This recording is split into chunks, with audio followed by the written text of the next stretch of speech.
un po' alla volta tutti si stanno collegando, ma diamo il via alla nostra mattinata intitolata Tante città che leggono, una regione che legge. Allora mi presento, io sono Romina Franchin e faccio parte del CER del LIBE della Regione del Veneto. Questa mattina ci ritroviamo in modalità virtuale per un incontro che avrà come tematica la promozione alla lettura nell'ambito della nostra regione e passeremo quindi circa 3 ore assieme. Prima di partire però con l'incontro vi do 2 informazioni di servizio.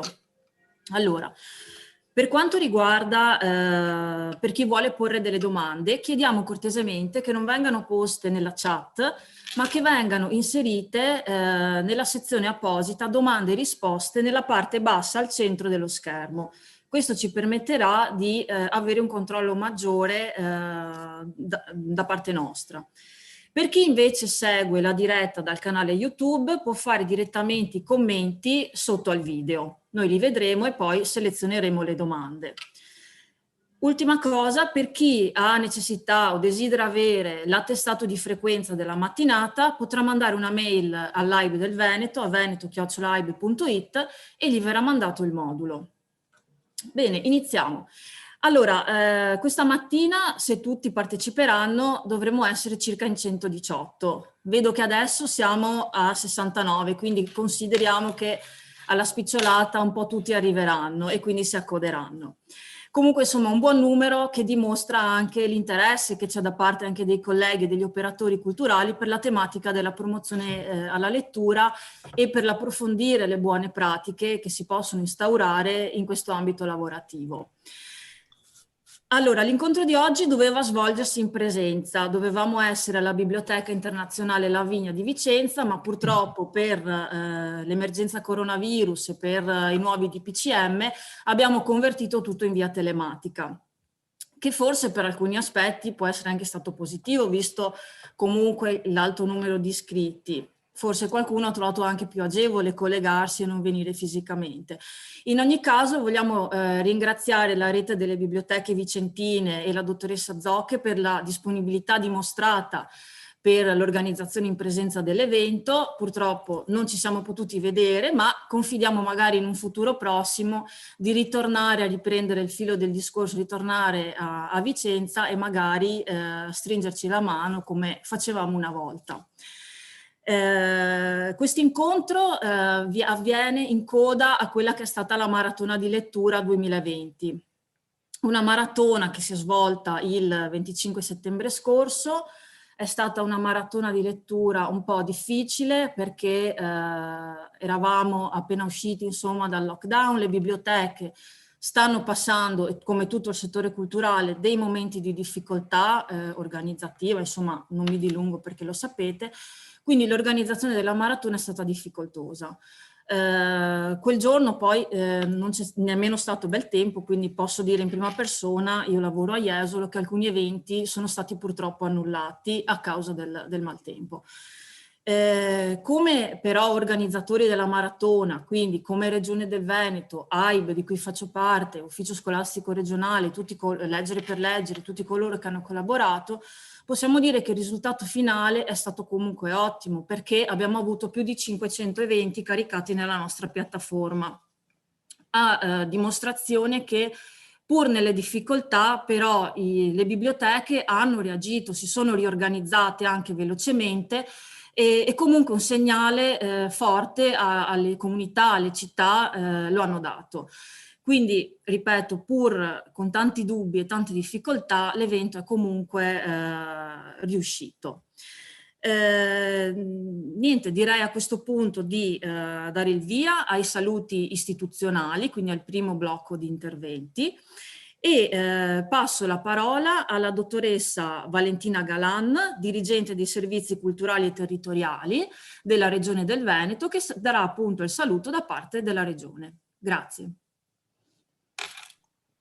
Ecco, buongiorno a tutti. Allora io vi porto naturalmente i saluti nostri, di tutta la nostra direzione, la nostra unità organizzativa e quelli dell'assessore alla cultura Cristiano Corazzari, che è stato riconfermato alle ultime recenti lezioni. Vi ringrazio per aver organizzato innanzitutto questa giornata, questi incontri, e per averci invitato, perché questo è un dispiacere naturalmente non vederci, non soltanto perché la vigna è un posto meraviglioso, ma perché queste sono quelle rare occasioni in cui finalmente ci possiamo vedere, ci possiamo confrontare, possiamo anche percepire e sentire qual è l'umore all'interno di questa nostra comunità, che in un periodo come questo spaventoso si è dimostrata comunque piena di forza interiore, di voglia di andare avanti e di speranza e di incoraggiamento per tutti.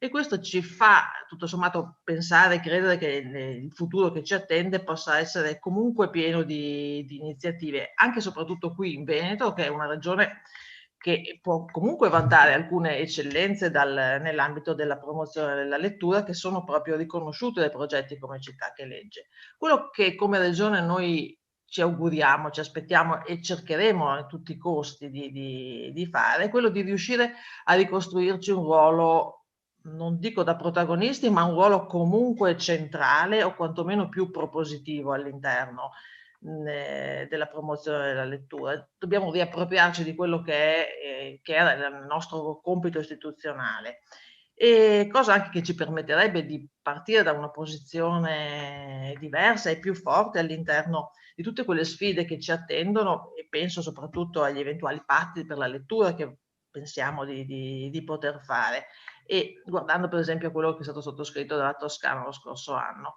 Quindi ecco, il nostro impegno soprattutto sarà questo nei prossimi anni. Ci sono alcuni elementi che ci danno un po' di speranza, e sono la nostra nuova legge per la cultura, che ormai non è più tanto nuova se non dovremo riuscire ad applicarla e a farla partire quest'anno, o comunque siamo addirittura di arrivo, e la legge 15 del 2020, che appunto ci regalano una prospettiva incoraggiante e ci fanno ritenere che questo nostro maggior coinvolgimento sia realistico. Dalla prossima settimana poi la giunta regionale, che è stata in pratica riconfermata con un solo elemento nuovo, ricomincerà e riprenderà i lavori. E il fatto che l'assessore Corazzari sia stato riconfermato per noi è comunque un segno di continuità nell'impegno per la promozione della lettura, che è un impegno innegabile in questi ultimi anni, perché è stato proprio partito da questo assessorato l'idea di promuovere questa maratona di lettura, che anche quest'anno, come diceva Romina, tra le milioni di difficoltà che ci sono state, le avversità addirittura atmosferiche, le difficoltà organizzative, le difficoltà anche economiche, diciamoci la verità, e l'appoggio della SIAE, che anche quest'anno è stato, ecco, se dire scarso è un eufemismo, siamo riusciti a organizzare 582 eventi con live, che io non finirò mai di ringraziare. E di questi 582 eventi, più del 50% sono stati organizzati da biblioteche o in biblioteche, il che dimostra che la biblioteca è sempre l'anima di questo nostro mondo della lettura. Allora, rispetto ai 1100 eventi dell'anno precedente, io non mi sento di dire che questo è stato, che quest'anno c'è stato il 47% in meno di eventi organizzati. Io penso che quest'anno ci siano stati 582 eventi, più di quelli che molti si sarebbero attesi, e cioè 0, perché insomma era anche legittimo da parte di chi non conosce bene il mondo dei lettori e di chi delle biblioteche pensare che insomma sarebbe stato possibile, anche quasi naturale, non fare nulla.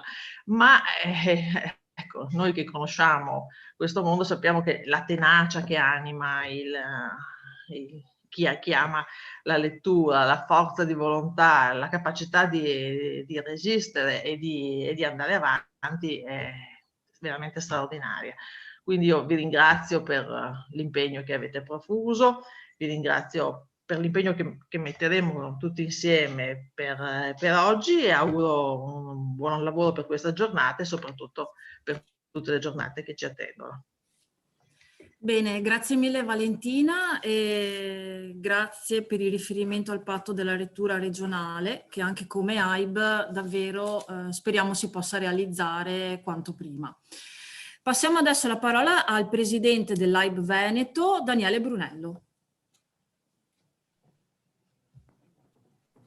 Buongiorno a tutti, intanto vi ringrazio tutti i relatori che hanno accettato l'invito stamattina e tutti, soprattutto i partecipanti che con interesse si sono iscritti e che ci stanno seguendo. Abbiamo visto che hanno già iniziato a seguirci anche sulla diretta streaming su YouTube, per cui oltre a quelli che ci sono qua c'è qualcun altro anche sull'altra piattaforma. Io ringrazio veramente principalmente tutto il team, dal chair in primis, ma anche Leggere per Leggere, in particolare Livio Vianello e Oreste Sabadin, che in questa avventura della maratona di quest'anno per me è stata un po' una sorpresa, diciamo, perché da quest'anno sono capitato a diventare, durante il Covid, il nuovo presidente di AIB. Con questa situazione non facile, sinceramente, come ha detto la dottoressa Galan, ci aspettavamo un quasi fallimento, diciamo così, dell'iniziativa. Invece è stata veramente un gran segnale che le biblioteche in particolare ha voluto dare, dicendo: ci siamo ancora nonostante tutto, abbiamo voglia di continuare e di coinvolgere la comunità. Quindi il risultato che c'è stato sicuramente non è un arrivo come per la maratona, ma è sicuramente un punto di partenza, un'immagine proprio per dare verso l'esterno che le biblioteche continuano ad esserci, ad essere attive e con la voglia di partecipare e di essere presente nel territorio e di coinvolgere il tutto. Ringrazio ovviamente la Regione del Veneto che ci ha permesso di organizzare la maratona anche quest'anno e questa giornata. Lidia Zocche, che a nome della rete Biblioteche Vicentine, che doveva ospitarci appunto a Biblioteca La Vigna, ma come sappiamo per cause di forze maggiori abbiamo dovuto spostarci qui per via telematica. Io spero che la giornata di oggi sia di stimolo sia per le biblioteche non comunque che hanno la dicitura di città che legge, per proporre nuovi progetti che vengono finanziati dal CEPEL. Ma anche di stimolo per chi non lo è a provare a diventarlo e a iniziare a fare nuove attività, nuove proposte. Sicuramente questa iniziativa, la maratona e quella di oggi, è l'ennesima dimostrazione che fare rete comunque è un punto di forza. Condividere le proprie iniziative, i punti di forza di quello che è andato bene o quello che è andato male può essere utile a tutti, specie in questo momento dove unire le forze è fondamentale.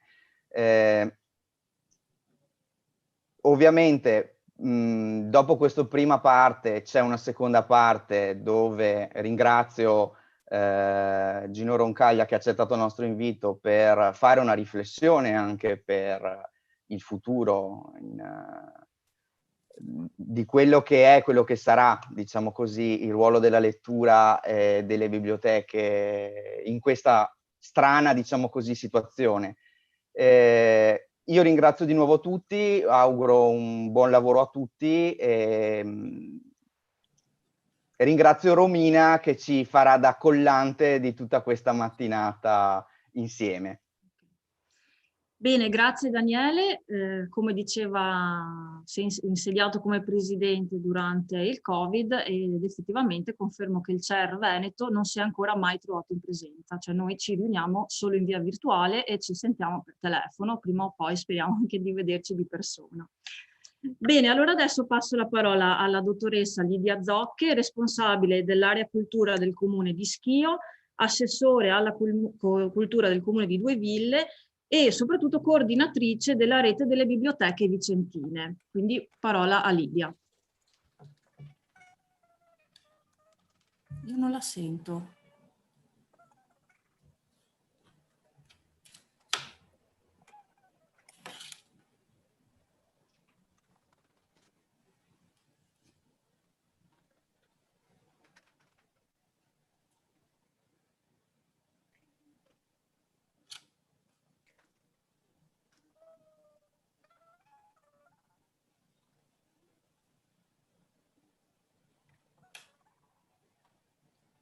Io non sento nulla.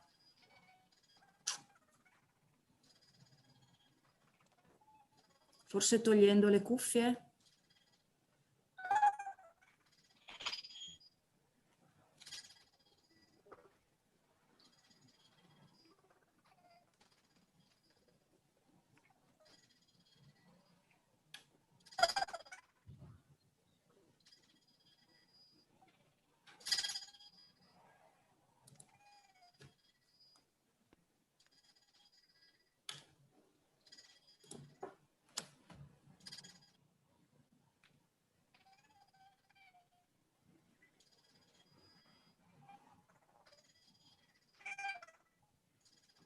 Daniele, Non cosa... si sente, non non si si sente sente? nulla. La cosa che secondo me da poter fare è togliere il jack delle cuffie e Le rimetterlo cuffie? dentro, perché si sente veramente lontano, è come un...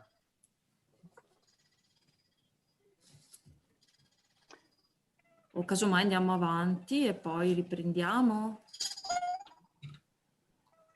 Eventualmente facciamo così. Io volevo solo ricordare una cosa che prima mi è sfuggita perché sto seguendo anche altre, sto cercando di seguirvi anche quello che scrivete. Non l'ho menzionata prima, ma in tutta questa avventura della maratona, l'unica attività in presenza che siamo riusciti a fare è stata la giornata a Casier, che c'è stato il mese scorso, che ringrazio anche in questo caso il comune di Casier per l'ospitalità che c'è stato. È stata l'unica occasione dove abbiamo avuto modo di vederci vis-à-vis, nonostante quello che le varie restrizioni. Abbiamo avuto quella piccola finestra che ci aveva permesso di fare un incontro di formazione mattiniero e un incontro aperto al pubblico al pomeriggio. È stata anche in quel caso una bellissima esperienza, un primis, perché abbiamo avuto modo di vedere che anche in quel caso c'è stata molta partecipazione da parte sia dei tecnici al mattino che di amministratori e pubblico in generale al pomeriggio. Non so se Lidia è riuscita nel frattempo a risolvere.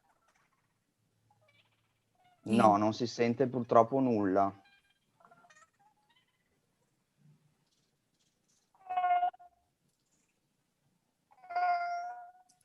No.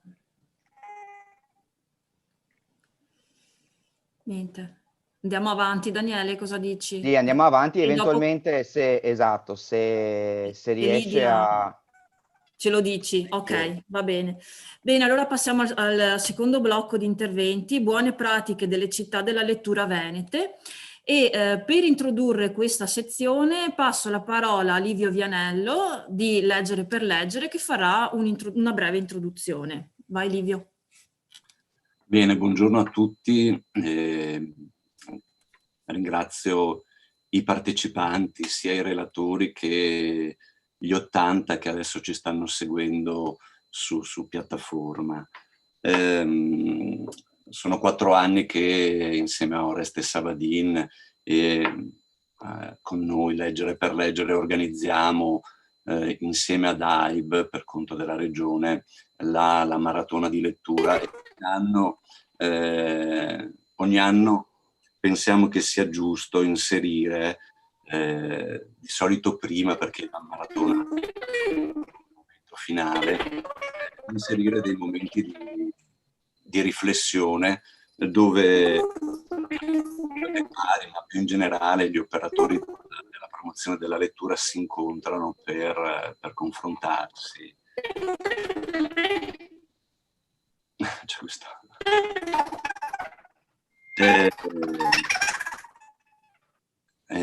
Ecco, bene.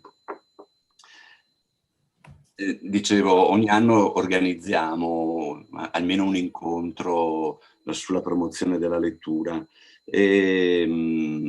L'anno scorso avevamo organizzato un incontro analogo, lo stesso titolo, a Treviso in Fondazione Benetton, ed era stato molto partecipato ed era stato anche foriero di incontri, nel senso che l'anno scorso al tavolo erano stati invitati anche i librai e gli editori che sono diventati partner della maratona di lettura di quest'anno, e in quell'incontro abbiamo gettato le basi per avviare dei tavoli per arrivare, come ricordava la dottoressa Galan all'inizio, al patto regionale per la lettura, che speriamo adesso, post elezioni e post restrizioni, ci si possa ricominciare a ritrovare. Allora, già l'anno scorso avevamo individuato il progetto Città che legge come possibilità per partire a parlare di promozione della lettura, di educazione alla lettura. Ci sono dei progetti che sono virtuosi. Più famoso in Italia forse è Nati per leggere, che tutti conoscono, che è stato veramente un moltiplicatore di eventi ed è riuscito ad essere capillare in tutta Italia. A me pare che il progetto Città che legge possa essere un altro di quei progetti virtuosi che smuovono non solamente i fondi, no? Comunque le risorse anche economiche per sostenere i progetti. Io sono entrata, vedo. Ma smuove anche delle energie. Un progetto come Città che legge, i comuni che si attivano per entrare nella rete dei comuni Città che legge, sono i comuni che mettono insieme delle alleanze all'interno dei loro territori, e che poi queste alleanze si traducono anche nei progetti per accedere ai bandi. I bandi poi li vincono in pochi, e stamattina abbiamo alcuni esempi di comuni, da un piccolo comune come San Bellino a una città come Thiene, però dico anche in un piccolo comune con meno di 5.000 abitanti si può fare rete e si può accedere, no, ai finanziamenti. Ma quello che a me sembra il dato più importante, al di là poi anche dei numeri, nel senso che le città che leggono sono raddoppiate in un biennio, e anche in Veneto sono passate da 51 a 103. Mi pare che tutte le volte che si partecipa a un bando Città che legge si scrive un progetto, e anche se non si vince restano i progetti, che poi si possono cercare altre modalità per realizzarli. Allora io mi fermerei qui, dovrebbe prendere la parola il dottor Angelo Piero Cappello del CEPEL, ma mi pare che Lidia Zocche sia riuscita... Sì, si è riuscita a collegarsi, quindi se magari vuole fare saluto, poi passiamo la parola ad Angelo Piero Cappello. Grazie, buongiorno a tutti, mi sentite? Sì. Sì, perfetto.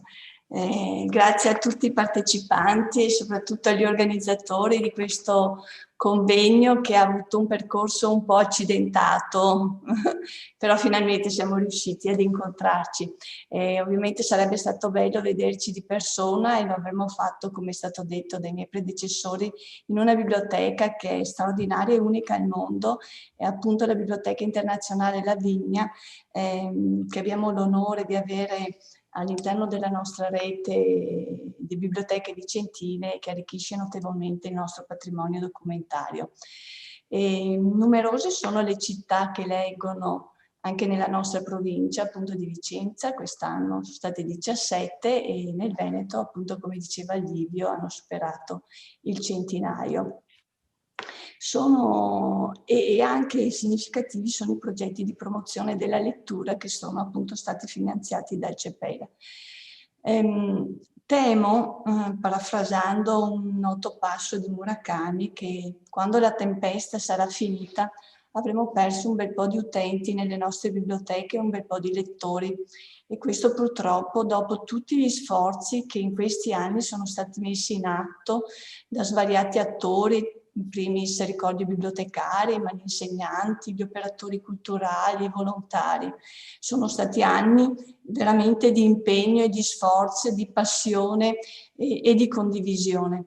E per non vanificare il grande lavoro di promozione della lettura svolto negli anni, ritengo sia necessario metterci sin da subito all'opera, attivando strategie, progetti, azioni mirate, io le amo definirle chirurgiche, per evitare di trovarci tra qualche anno, temo tra pochissimo tempo, con cittadini di serie A e cittadini di serie Z. La povertà educativa è un dato di fatto e le biblioteche su questo fronte devono giocare un ruolo da protagoniste. Anche per questo motivo credo sia fondamentale lavorare sempre più in sinergia. Le biblioteche sono state antesignane della cooperazione. Se prendiamo come riferimento solo l'Italia, i servizi pubblici che lavorano in cooperazione, quelli che lavorano appunto da più anni e forse in maniera più efficace sono appunto le biblioteche e dovrebbero essere prese ad esempio per molti altri settori della pubblica amministrazione. Allora dicevo, dobbiamo già pensare, attivare sinergie con altri servizi. Penso innanzitutto ai servizi sociali, oltre che alle consuete agenzie educative e formative. Non dobbiamo perdere tempo prezioso e dobbiamo imparare a mettere in pratica la competizione, che significa collaborare con un potenziale concorrente per innovare e migliorare. L'incontro di stamane va, credo, esattamente in questa direzione, poiché ci offre la possibilità di confrontarci, condividere esperienze di successo, ma soprattutto gli errori commessi, le criticità emerse.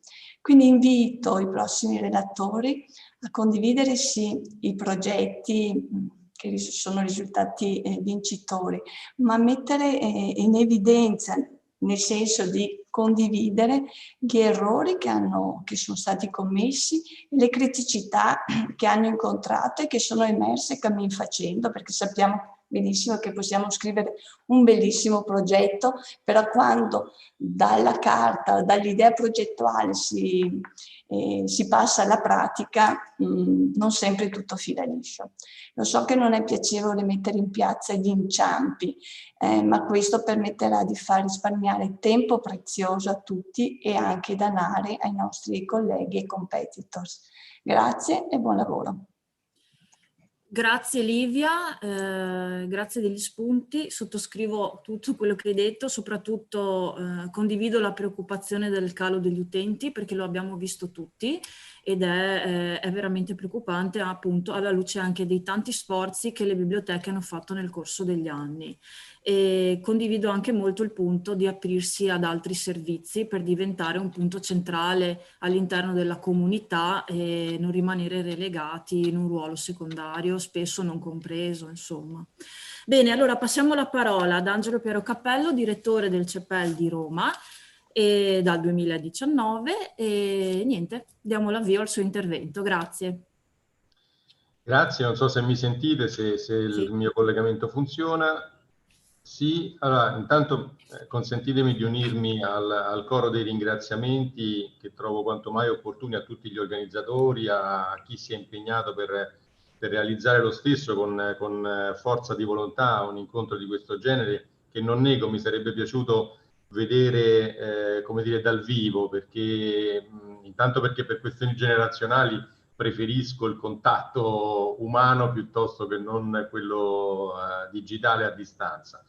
Poi perché trovo che come dire, la circolazione dei fermenti culturali abbia più efficacia in una dimensione di rapporto diretto tra umani piuttosto che attraverso una mediazione così fredda e poco invitante quale è il digitale, almeno per me e penso per tutti quelli della mia generazione. Quindi vi ringrazio per aver fatto lo stesso questo sforzo e non aver perduto l'occasione. In particolare mi sarebbe piaciuto poter partecipare perché a mio avviso, essendo io arrivato qui al Centro per il Libro e la Lettura, come si diceva, nel 2019, ma è stata omessa la data, il 20 dicembre, quindi in realtà ho semplicemente inaugurato la stagione del Covid, la qualcosa non mi fa entusiasta, non ho avuto il tempo, insomma, di fare quel bagno nei territori che io invece avrei voluto fare. Perché d'altra parte la storia del nostro paese, e io ci aggiungerei anche la geografia d'Italia, spiegano e giustificano il perché le diverse e varie identità diffuse dei territori italiani hanno sempre determinato il carattere, come dire, composito e variamente articolato della nostra identità nazionale. La si potrebbe liquidare con l'Italia dei campanili o si potrebbe fare un discorso più serio su una Italia arricchita dalle tante identità locali. Il senso che però restituisce un'espressione di questo genere è quello appunto di una storia e di una geografia nazionali che al territorio fanno capo al riferimento. Quindi benché ad oggi il senso dell'unità nazionale sia giustamente più diffuso e assimilato, la matrice genetica dell'identità culturale del nostro paese resta, non possiamo negarlo, nella ricca e diversificata tradizione regionale e al limite, scendendo ancora di più nel particolare, dei territori comunali, delle tradizioni locali, delle differenze che nel loro insieme restituiscono la ricchezza culturale complessiva del nostro paese. Per questo motivo la missione istituzionale del Centro per il Libro e la Lettura, vale a dire quella di sostenere e promuovere l'amore per la lettura, c'è un rapporto, in questa nostra missione c'è un rapporto che vorremmo non solo diffuso, ma addirittura ineludibile, direi quasi obbligato, quello tra i luoghi in cui viviamo e operiamo e quelli in cui leggiamo e ci scambiamo libri e cultura. Ci aspetteremmo insomma che nella comune quotidianità ci fosse una identificazione tra l'abitare, il vivere sociale e il leggere. Tuttavia questa compenetrazione di ambienti, lo sappiamo, tra lettura e vita quotidiana non è nell'ordine naturale delle cose. Ed è proprio per questo però che il nostro ruolo trova una ulteriore ragion d'essere. Come amministratori pubblici è nostro compito fare in modo che la lettura abiti il nostro tessuto urbano, le nostre realtà locali, se vogliamo che venga accolta e che penetri gradualmente nella quotidianità e nelle vite di tutti e di ciascuno, vincendo naturalmente la timidezza dei più refrattari che magari si avvicineranno al libro dapprima con cauta discrezione, poi con crescente assiduità e poi ci auguriamo con consapevole e partecipato calore. Perché solo da un consenso convinto che nasce il cammino condiviso con i libri. Il Centro per il Libro e la Lettura ha preso ben presto coscienza dell'importanza di fare riferimento per muovere e promuovere la lettura, i libri, la cultura, di fare riferimento ai nostri territori. Prima abbiamo cominciato con il progetto In Vitro, abbiamo toccato con mano l'importanza delle iniziative che nascono dal basso dei territori, intendo dire, dando voce ai veri protagonisti della promozione della lettura, che sono i bibliotecari, gli insegnanti, le associazioni, i piccoli editori, i librai, gli amministratori pubblici che sono attivi anche nelle più piccole e remote territorialità comunali. Poi con l'esperienza del Maggio dei Libri è stata realizzata una campagna aperta a tutti, alle istituzioni locali e nazionali, ai vari enti pubblici e privati, alle associazioni, ai soggetti no profit, ai singoli individui e alle svariate esperienze che ci hanno via via insegnato ad ascoltare il territorio scoprendone la straordinaria ricchezza. Infine, con Città che legge abbiamo, è il caso di dirlo, segnato il territorio per definire il perimetro di un impegno in favore del libro e della lettura che nasca, e lo abbiamo fatto con l'aiuto dell'ANCI, attraverso reti locali che nel loro intersecarsi arrivino a costituire una grande rete nazionale di sostegno e promozione della cultura. L'idea di lanciare i patti per la lettura territoriali, quindi, è stata messa a punto con l'intenzione precisa di coordinare lo sforzo locale dentro una rete nazionale. E questo, cosa che fa onore a chi prima di me ovviamente ha diretto magistralmente questo Centro per il Libro e la Lettura, è stato pienamente recepito dal recentissimo testo di legge, la si citava poco fa, la legge 15 del 2020, che individua proprio nei patti per la lettura comunali uno strumento di governance per le politiche di promozione del libro e della lettura. Molti sono i comuni, moltissimi, piccoli e grandi, che hanno scelto di stipulare patti per la lettura. Oggi ne contiamo 311 e si diffondono anche esperienze e modalità nuove e impreviste. Sono state citate a Roma e a Napoli, è accaduto ad esempio che un singolo municipio cittadino abbia siglato un patto per la lettura intracomunale addirittura, oppure al contrario siamo di fronte a esperienze come quella della Toscana che ha sottoscritto un patto per la lettura regionale. Ecco, il patto in realtà è un accordo che tutti gli attori della filiera del libro e della lettura stringono nella condivisione di presupposti e obiettivi comuni, che riguardano il consolidamento e l'ampliamento della cultura del leggere come bene comune. Ben vengano dunque i diversi livelli di rete locale a sostenere, integrandosi vicendevolmente, una politica di promozione culturale che dalle cellule territoriali finisca per irretire l'intera comunità nazionale. E nelle cellule territoriali, naturalmente, hanno un ruolo di avamposto culturale indispensabile tutti gli attori pubblici, dal comune alla scuola, passando ovviamente per le biblioteche di pubblica lettura, ai privati, le librerie, i circoli di lettura e poi le associazioni riconosciute, le fondazioni. Voglio citare in particolare quei luoghi di cultura che possono fornire, per la natura stessa della loro missione, un contributo fondamentale alle reti territoriali per la promozione della lettura, del libro e della cultura in generale, ovvero gli istituti culturali italiani, che sono disseminati ormai in tutto il territorio nazionale, ma che sono radicati culturalmente nel territorio in cui hanno sede.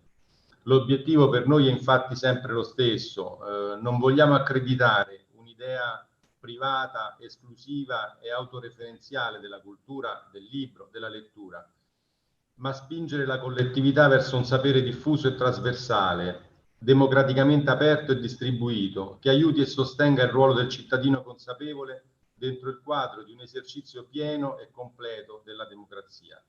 In questa prospettiva e con queste esperienze pregresse ci siamo dotati anche di uno strumento nuovo recentemente, una rivista che racconti i territori comunali attraverso la feritoia di osservazione della filiera del libro e della lettura. I prossimi numeri di Libri e Riviste d'Italia, che è la nostra rivista istituzionale, saranno infatti concepiti anche per testimoniare gli investimenti che abbiamo avviato in questi anni per la costruzione di un ecosistema socioculturale favorevole alla lettura, a partire dai singoli comuni. E il prossimo comune ad essere raccontato, a partire dal libro, sarà proprio il comune di Brescia, che è stato uno dei comuni più colpiti diciamo così, da questa pandemia che ha atterrato ogni nostro entusiasmo. I comuni che hanno ottenuto il riconoscimento di città che legge ad oggi sono 860, si sono praticamente raddoppiati rispetto all'anno precedente. Questo significa che stiamo andando in una direzione che è quella appunto auspicata, cioè di creare una rete locale che poi, allargandosi a maglie sempre più ampie, diventi una rete nazionale.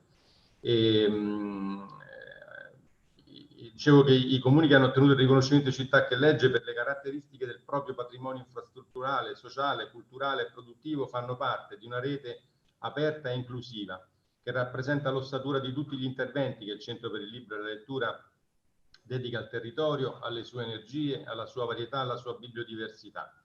Dal piccolo borgo alla metropoli, alla regione, alla nazione, cambiano le forme ma non la sostanza del nostro obiettivo. che è leggere di più, leggere in tanti, leggere per crescere insieme. E occorre prima farlo nei nostri comuni, grazie all'impegno delle forze vive che rendono più belle le nostre città, che le rendono più illuminate e a misura d'uomo.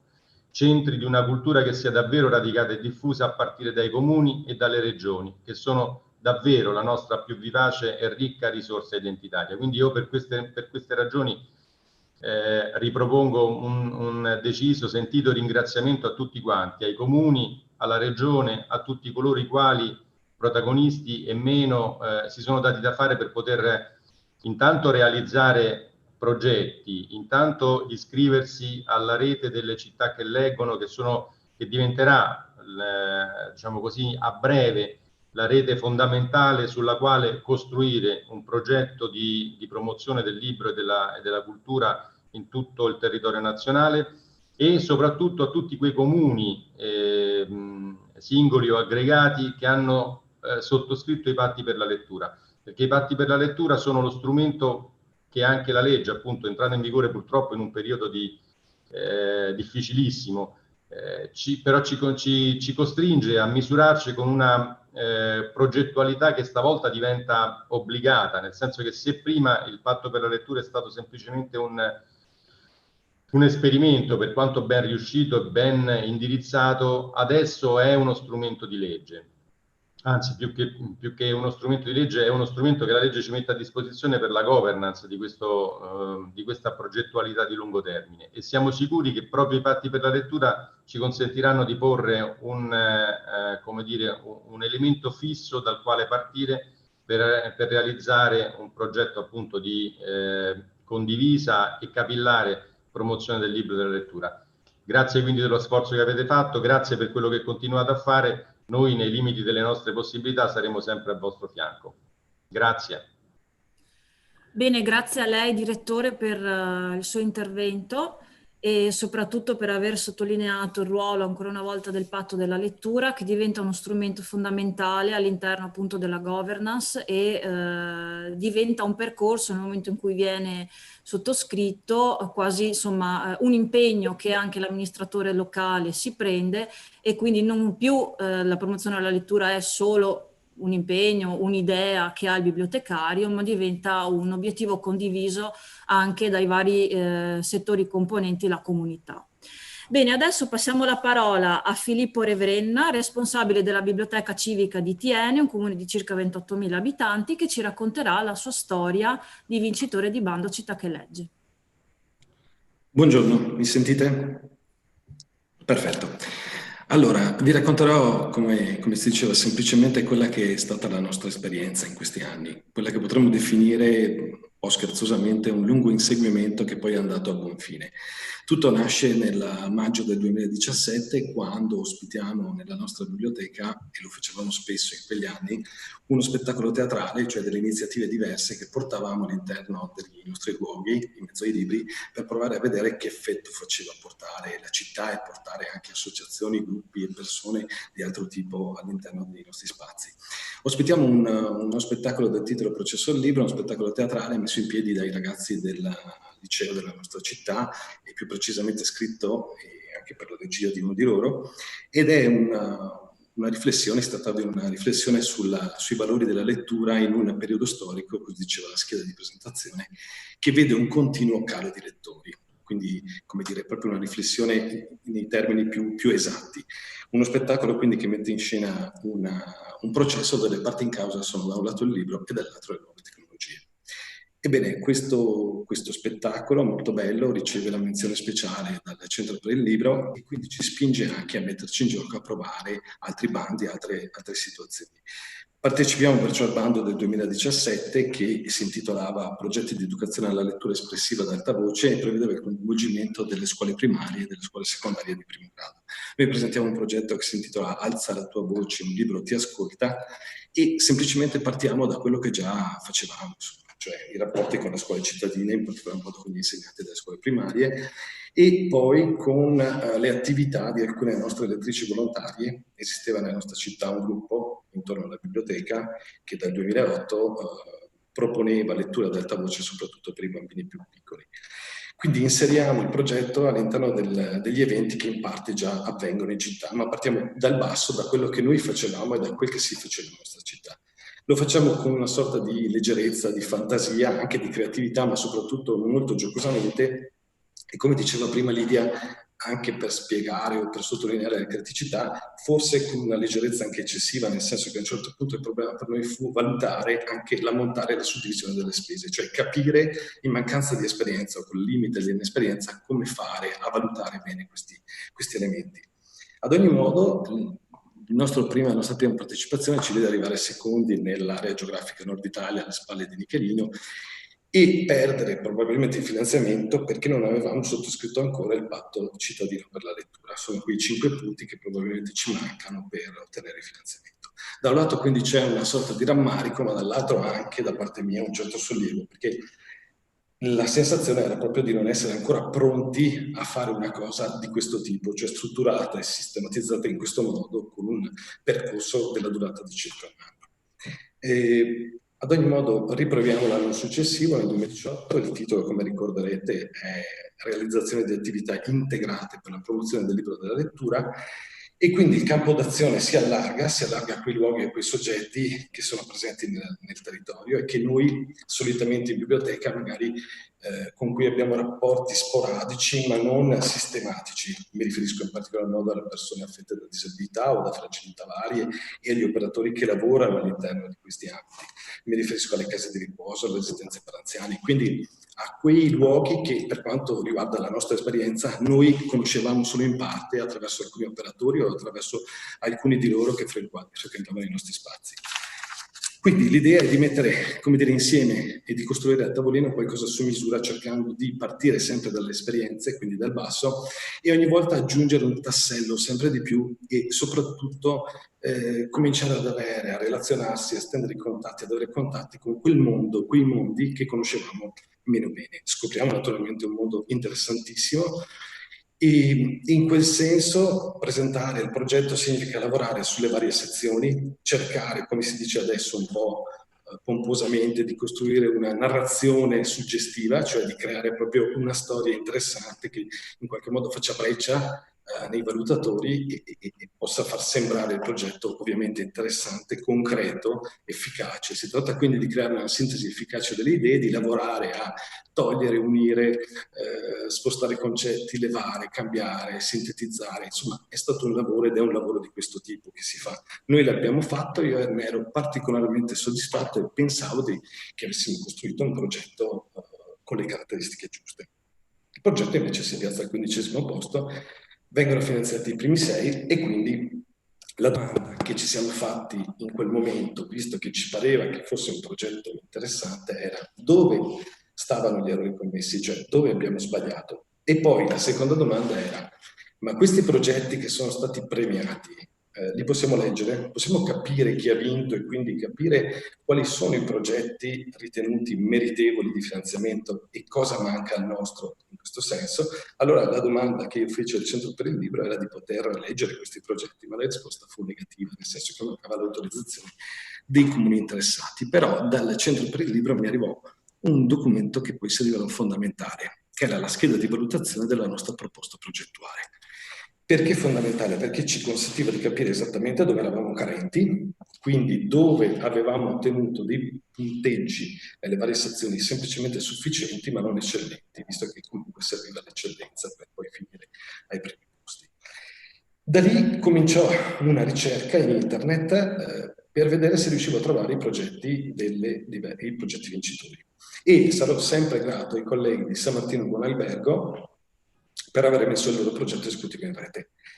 Era un progetto lontanissimo dal nostro, era un progetto incentrato quasi totalmente sul digitale, che però sembrava indicare la strada di quello che mancava proprio a noi, cioè conteneva quell'innovazione che mancava sicuramente al nostro progetto per farlo diventare qualcosa di equilibrato.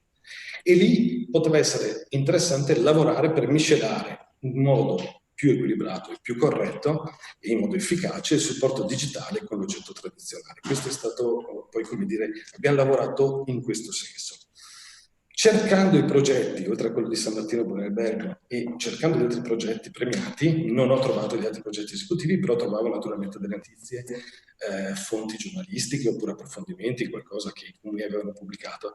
Ed è stato interessante vedere, come diceva prima il dottor Cappello, la presenza di tantissime Italie, di contesti fortemente diversi, anche tra loro disomogenei, per cui i progetti erano anche tra loro fortemente diversi, però proprio perché c'è una diversità dei contesti in cui operiamo, dei nostri territori e delle esperienze che abbiamo fatto, e come dire, molto spesso i progetti rappresentavano una ventata di novità nell'immobilismo generale di un determinato luogo, quindi qualcosa che può funzionare in Abruzzo o in Puglia, ovviamente magari non funziona nel Veneto o in Toscana o in Umbria, però è stato per me molto interessante vedere le difformità, vedere le disomogeneità, vedere anche che cosa poteva essere fatto e declinato in forma diversa.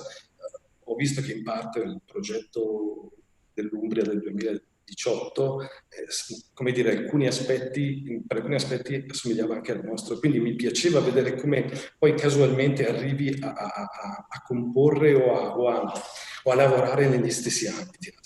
Noi in caso abbiamo rielaborato il progetto perché nel 2019 è stato riproposto con il medesimo titolo e poche difformità, e questa è stata anche forse la nostra fortuna, e al terzo tentativo finalmente abbiamo fatto centro. Abbiamo fatto centro con un progetto che si intitola Bibliopassioni a tutto campo. Leggere trasmette emozioni e crea relazioni.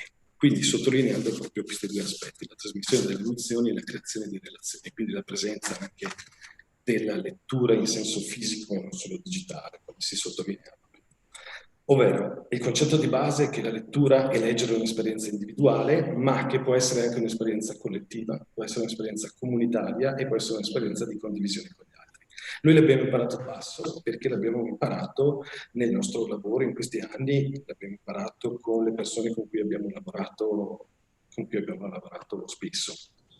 Allora, vincere un progetto e quindi dover partire da un progetto generale e farlo diventare un progetto esecutivo, quindi dettagliarlo, significa innanzitutto lavorare in ambiti dei quali forse non ti saresti mai occupato, cioè non ti saresti mai occupato in modo strutturato, in modo specifico, in modo sistematico. E questo quindi è una spinta forte, non l'avresti fatto per mancanza di finanziamenti, non l'avresti fatto per mancanza di tempo, nel senso che altrimenti avresti dovuto pensare a un progetto di questo tipo, ma pensarlo, proporlo alla tua amministrazione e così via. E soprattutto, in particolar modo, mi ha fatto capire come tutto sia partito dal basso.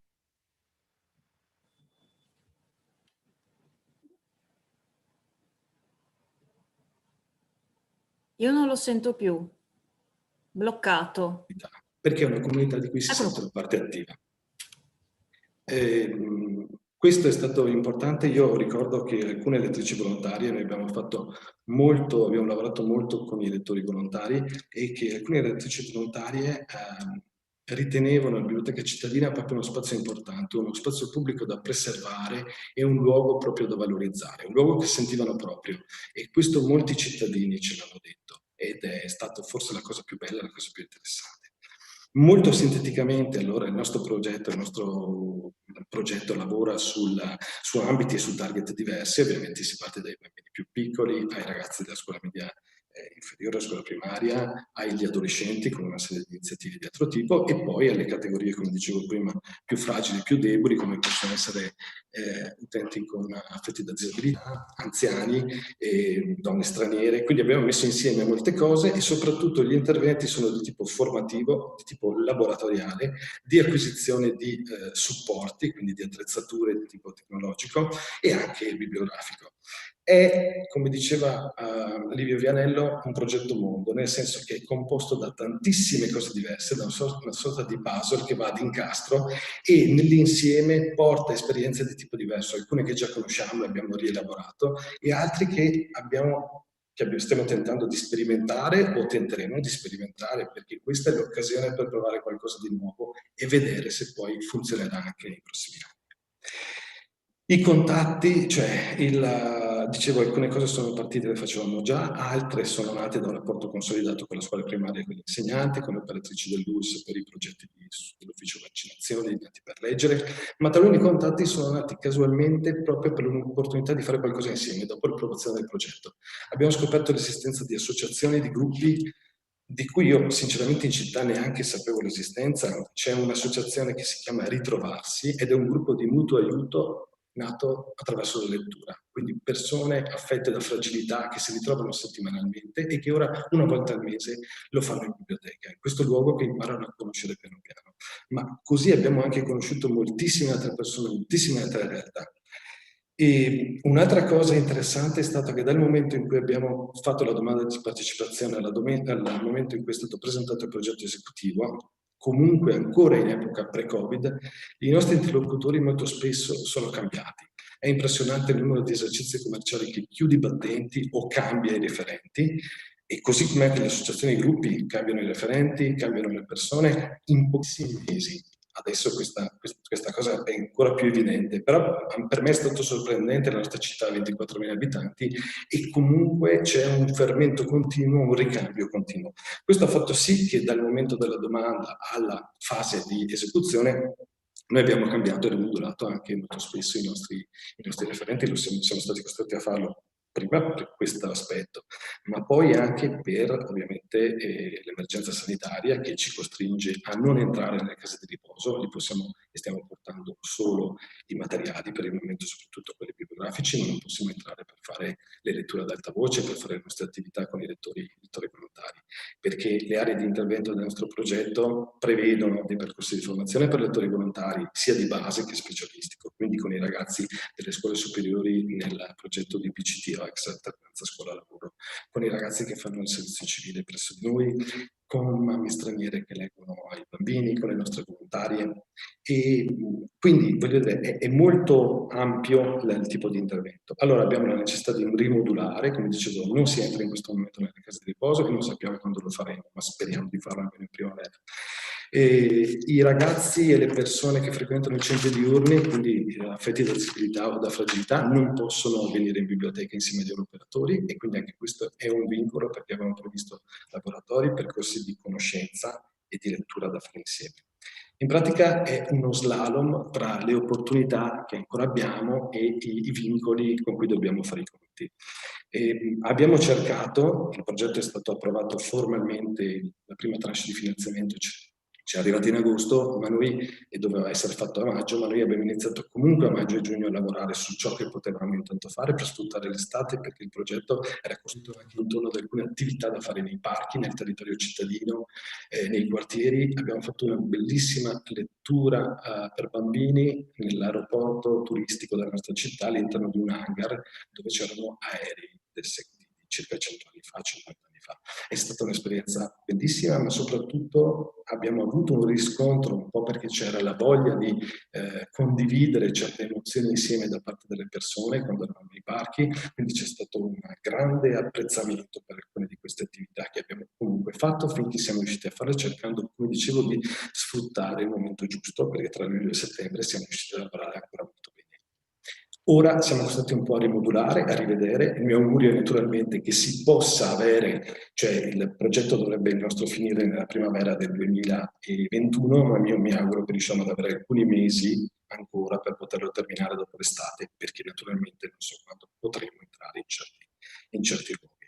Il patto di lettura, allora questo progetto diceva partito dal basso perché non esisteva una politica cittadina sulla lettura, come dire, di coordinamento dall'alto. La stiamo costruendo adesso e il patto per la lettura ha consentito di creare delle relazioni tra le persone, tra gruppi, anche tra persone che agiscono in ambiti diversi, sia professionali come le scuole, le associazioni, che prima in qualche modo non esisteva. Quindi io sono convinto che abbiamo creato le premesse, abbiamo seminato per i prossimi anni per riuscire a fare qualcosa insieme, a far sì che le persone, attraverso la relazione e la conoscenza, possano costruire qualcosa di nuovo insieme.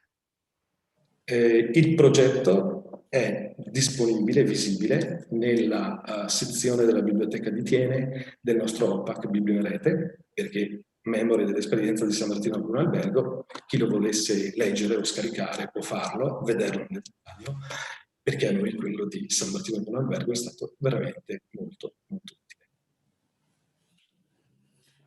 Bene, grazie mille Filippo per il tuo intervento. Sicuramente andremo a vedere il progetto che adesso ci hai detto dov'è. Del tuo intervento a me ha colpito l'emergere della comunità come parte attiva, cioè il fatto che la cittadinanza di fatto ti ha aiutato a comporre il progetto e soprattutto anche il fatto che non vi siete abbattuti, cioè tu hai deciso voglio fare questo bando, sei riuscito a vincerlo, ti sei messo in discussione comprendendo che cosa non andava, quindi insomma veramente un bel lavoro e soprattutto mi è piaciuta la parte in cui hai spiegato dell'apertura a realtà che non conoscevi e quindi la biblioteca che va verso la città. Allora, prima di passare la parola a Chiara Abbiatici, volevo chiedere al direttore del CEPEL quando usciranno i nuovi bandi, perché altrimenti ho paura di dimenticarmi, se ce lo può dire. Allora, questo naturalmente è un mistero che rimane in mente dei, nel senso che la legge, come sapete, è uscita, come sapete altrettanto bene, per poterla rendere operativa occorrono i cosiddetti decreti attuativi, e quindi so che il decreto è fondamentale per poter fare uscire intanto sarebbe stato fondamentale ricevere i soldi, li abbiamo ricevuti. Però adesso il passo necessario è che io possa ricevere in tempi brevi, mi auguro brevissimi perché vorrei chiudere la questione entro il 31 dicembre, è il decreto ministeriale con il quale mi si dice come devo ripartire i fondi per i vari bandi. Naturalmente voi sapete che i fondi allocati sui vari bandi non sono una decisione arbitraria del direttore né del consiglio di amministrazione del CEPEL, ma è una indicazione di legge, no? È un decreto ministeriale. Quindi aspetto che arrivi firmato il decreto ministeriale, perché altrimenti i fondi che sono arrivati qualche giorno fa, peraltro, non tantissimi mesi fa, altrimenti io dovrò contabilmente registrarli come avanzo di amministrazione di quest'anno. Invece io spero di poter ricevere il decreto ministeriale prima che io faccia il bilancio preventivo dell'anno prossimo, perché in questo modo potrei già impegnare i fondi a copertura dei vari bandi. Io ho messo al lavoro già la squadra di collaboratori per la redazione della nuova edizione dei bandi, quindi appena riceverò il decreto di riparto dei fondi, i tempi tecnici di elaborare i bandi, di rifinirli, e dovrebbero essere pronti. Ripeto, io mi auguro entro il 31 dicembre, se così non fosse ai primissimi mesi di gennaio, ai primissimi mesi dell'anno prossimo. Ok, grazie mille.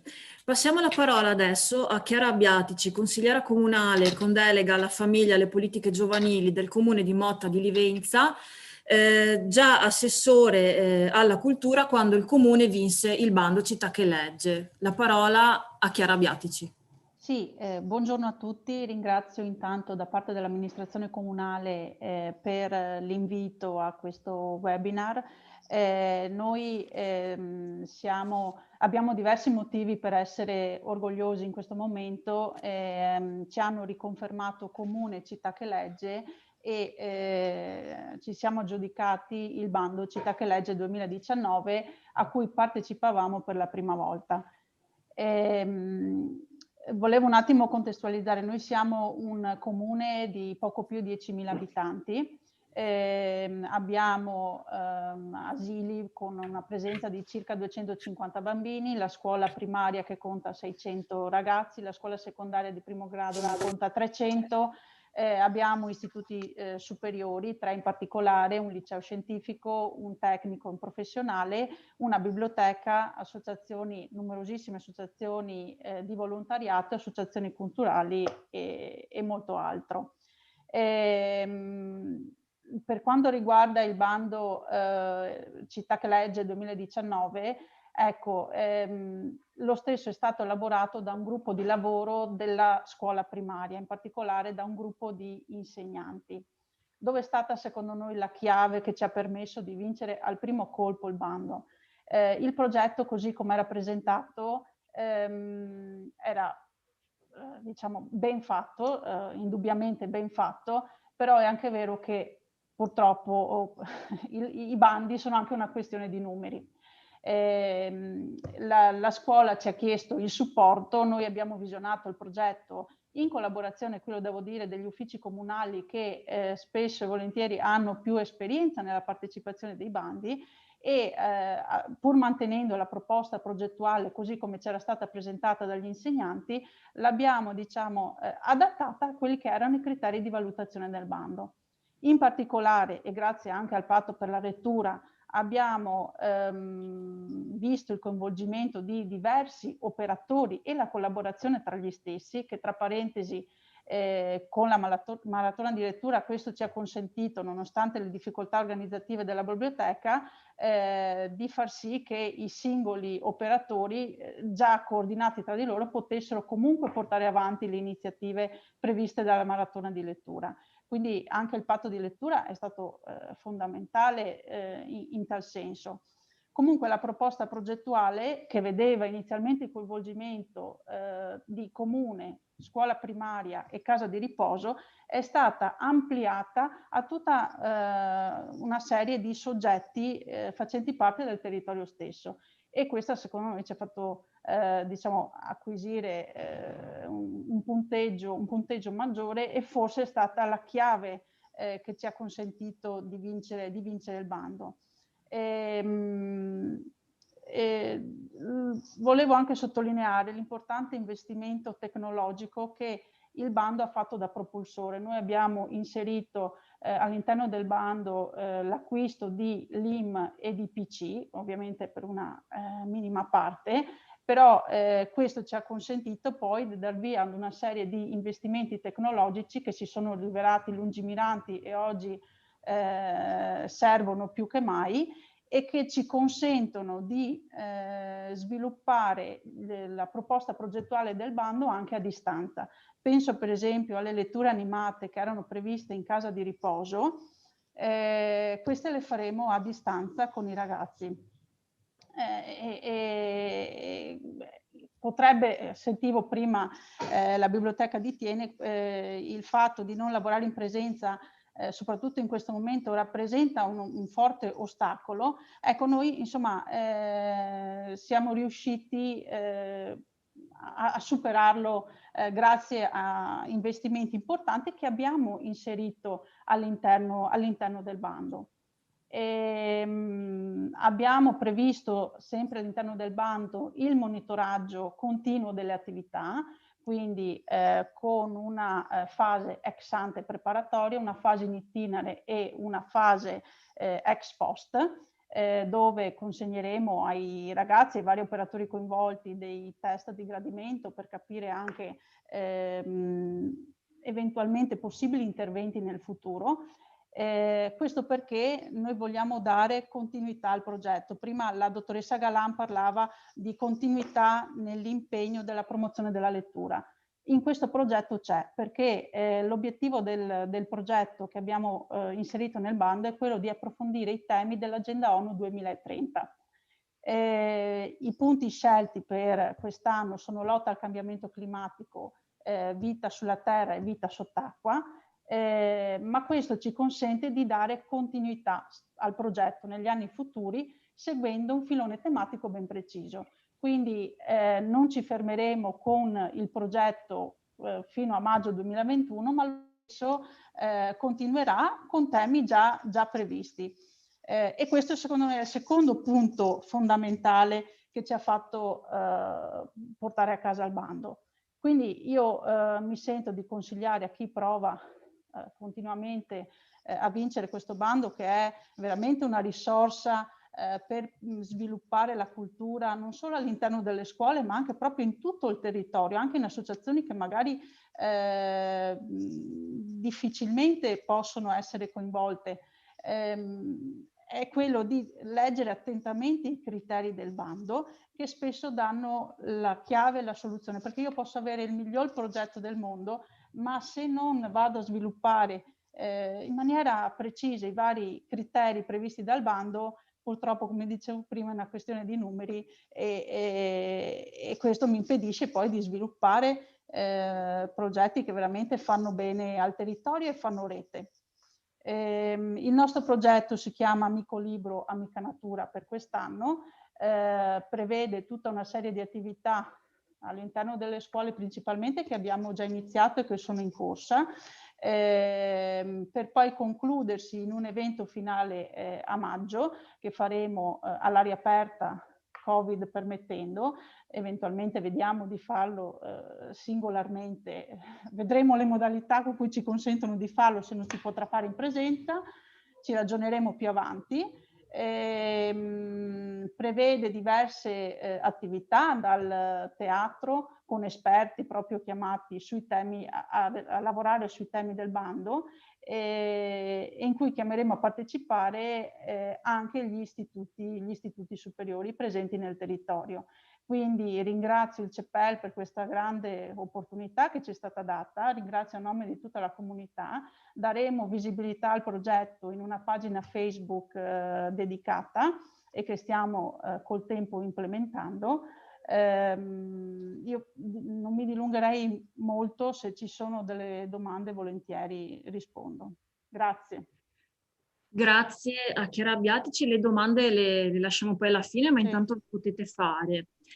Come vedete gli interventi fanno capo a realtà anche molto diverse fra loro, da un comune come quello di Filippo di 28.000 abitanti, ora Motta di Livenza di circa 10.000, e adesso passiamo invece al comune di San Bellino, in provincia di Rovigo, un comune di circa 1.000 abitanti. Abbiamo Raffaele Campion, assessore alla cultura appunto del comune di San Bellino. Prego Raffaele. Esatto. Buongiorno a tutti, innanzitutto voglio subito ringraziare Live Veneto per l'invito a partecipare a questa importante convention.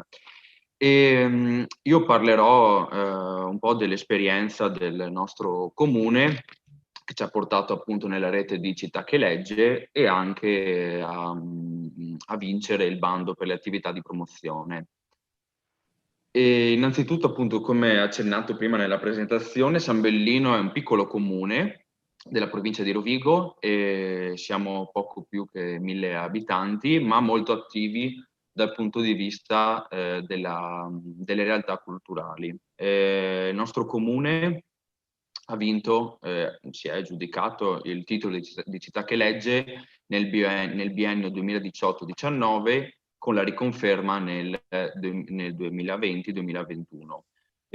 A questo però siamo arrivati grazie ad un lavoro che è durato anni, che possiamo considerare il suo inizio nel 2014-2015.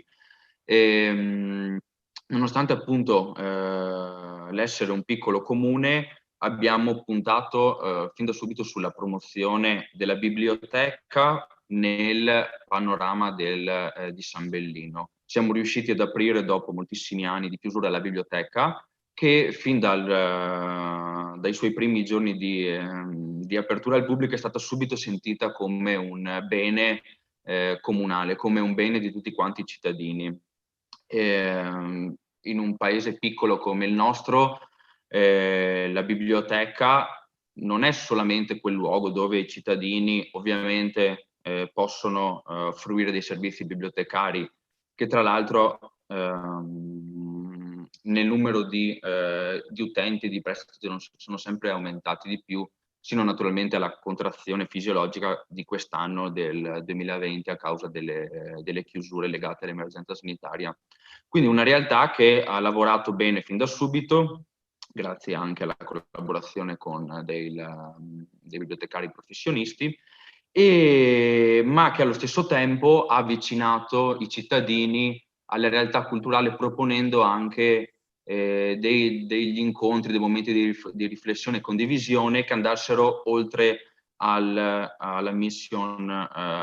stretta mission della biblioteca. Sono stati programmati spettacoli di diverso tipo, che hanno fatto riflettere ad esempio sulla storia di grandi personalità al femminile, dall'età antica fino al contemporaneo.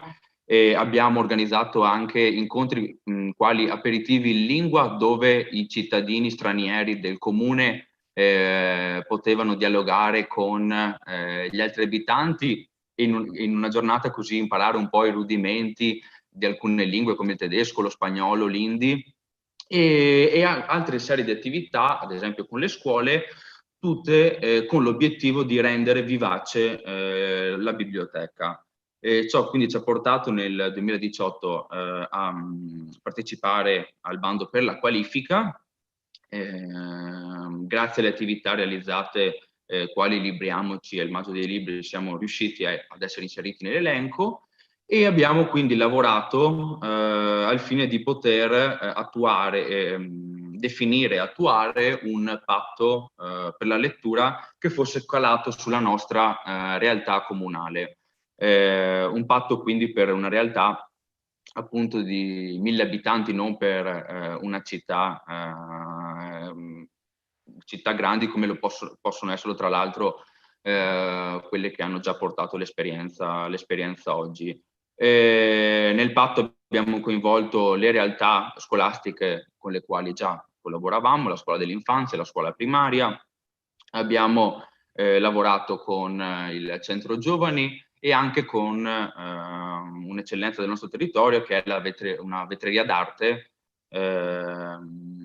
con la quale spesso realizziamo proprio attività di promozione alla lettura negli ambienti dove gli antichi maestri vetrai realizzano le loro opere. E quindi siamo arrivati al 2020, fine 2019-2020, e abbiamo partecipato così anche al bando per le attività di promozione alla lettura. Siamo risultati vincitori del bando, l'unico comune sotto i 5.000 abitanti del Veneto, e purtroppo qui però devo dire che a causa dell'emergenza sanitaria e problematiche abbiamo dovuto poi proprio qualche settimana fa rinunciare al finanziamento da parte del centro per l'impossibilità di attuare il progetto negli obiettivi, negli scopi che ci eravamo prefissati. Si proponevano infatti, abbiamo a lungo lavorato su quale potesse essere un progetto che potesse risultare vincitore, ma allo stesso tempo che potesse avere una valenza con la nostra politica culturale e sociale del comune. Avevamo quindi elaborato un progetto legato ai 5 sensi della lettura. Naturalmente questo prevedeva una serie di incontri laboratori dove si dovevano usare tutti i sensi, il tocco, il toccare, il sentire, l'assaggiare, il vedere dal vicino. Abbiamo deciso che era impossibile riuscire a modulare in modalità online o comunque negli scopi che ci eravamo prefissati, e quindi nonostante avessimo dovuto agire a malincuore, abbiamo così rinunciato, ma in modo tale da preservare questo progetto e poterlo attuare anche in altre forme quando la situazione attuale sanitaria potrà rientrare. Nonostante ciò, però, come biblioteca, come comune assessorato e come biblioteca comunale, abbiamo lavorato affinché venissero garantite le funzioni culturali del nostro ente. La biblioteca, anche nel tempo nonostante sia stata ferma come da normativa nel tempo tra marzo e aprile, si è poi riattivata con il prestito a domicilio, è stato fin da subito riaperta al pubblico, e sono stati organizzati, per quello che è stato possibile da settembre, nella fase estiva, anche dei giovedì di luglio in cui la biblioteca veniva aperta in fase serale a tutti gli utenti e a tutti i cittadini. Come detto, infatti, la biblioteca è frequentata non solo per attività legate al servizio bibliotecario, ma anche per attività proprio di vita culturale cittadina. Quindi abbiamo proseguito da luglio fino a ottobre anche con alcuni incontri legati all'università popolare, alla divulgazione, in modo tale da garantire quel ruolo che la biblioteca si è sempre prefissata in questi anni. E devo dire che i cittadini di San Bellino hanno fin da subito capito ciò che si andava a fare in questo anno, come abbiamo dovuto rimodulare le nostre iniziative. Ci sono stati molto vicini anzi alcuni proponendo anche soluzioni che potessero insomma assicurare una qualità e un'efficienza del servizio bibliotecario nonostante l'attuale emergenza. Quindi questa è un po' l'esperienza del nostro comune. Naturalmente, ecco, il rammarico di non poter organizzare, di non poter attuare il progetto c'è, ma alla luce di tutte le motivazioni abbiamo deciso di rinunciare, però appunto preservandolo e cercando di poter far sì che in un futuro, speriamo non troppo lontano, le nostre attività legate ai sensi della lettura possano tenersi. Bene, grazie Raffaele per la testimonianza, che insomma ci dispiace che non possiate procedere con l'attuazione del bando, ma speriamo che insomma in un altro momento le cose migliorino, e grazie per averci raccontato insomma di come all'interno di una piccola comunità la biblioteca diventa il punto focalizzante, e complimenti per essere riusciti a riaprirla. Prima di passare la parola ad Antero Fontana, mi pareva ci fosse il dottor Cappello che chiedeva di intervenire prima. Sì, volevo intervenire in coda a quello che diceva la dottoressa Biadici, perché volevo sottolineare che è vero, i nostri bandi servono ovviamente per, come dire, per fornire risorse a quei progetti che vengono valutati dalle singole commissioni come i più idonei, quelli meglio rispondenti ai criteri definiti dal bando, però sono anche nelle intenzioni proprio uno strumento di dialogo proprio con i territori, quindi laddove ci fossero le possibilità di segnalarci limiti, vizi o cose che possono essere migliorate all'interno di un bando, naturalmente saremmo ben felici di ricevere le vostre indicazioni, intendo dire quelle degli operatori sul territorio, ecco. Ok, grazie. Passiamo ora la parola ad Antero Fontana, responsabile della biblioteca di Torri di Quartesolo, in provincia di Vicenza, un comune di circa 11.000 abitanti. Non lo vedo però. Sì, Romina, lui non c'è, ci ha mandato il video che adesso il video, sì, non mi ricordavo. Condivido. Abbiamo la regia che manda in onda il video. Non mi ricordavo più.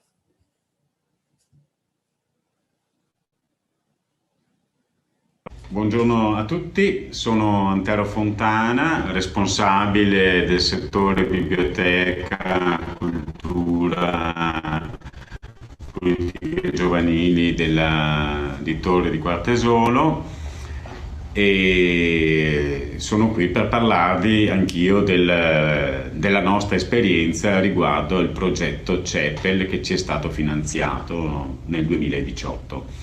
Ringrazio Livio Vianello per l'invito e per l'opportunità che ci viene concessa oggi.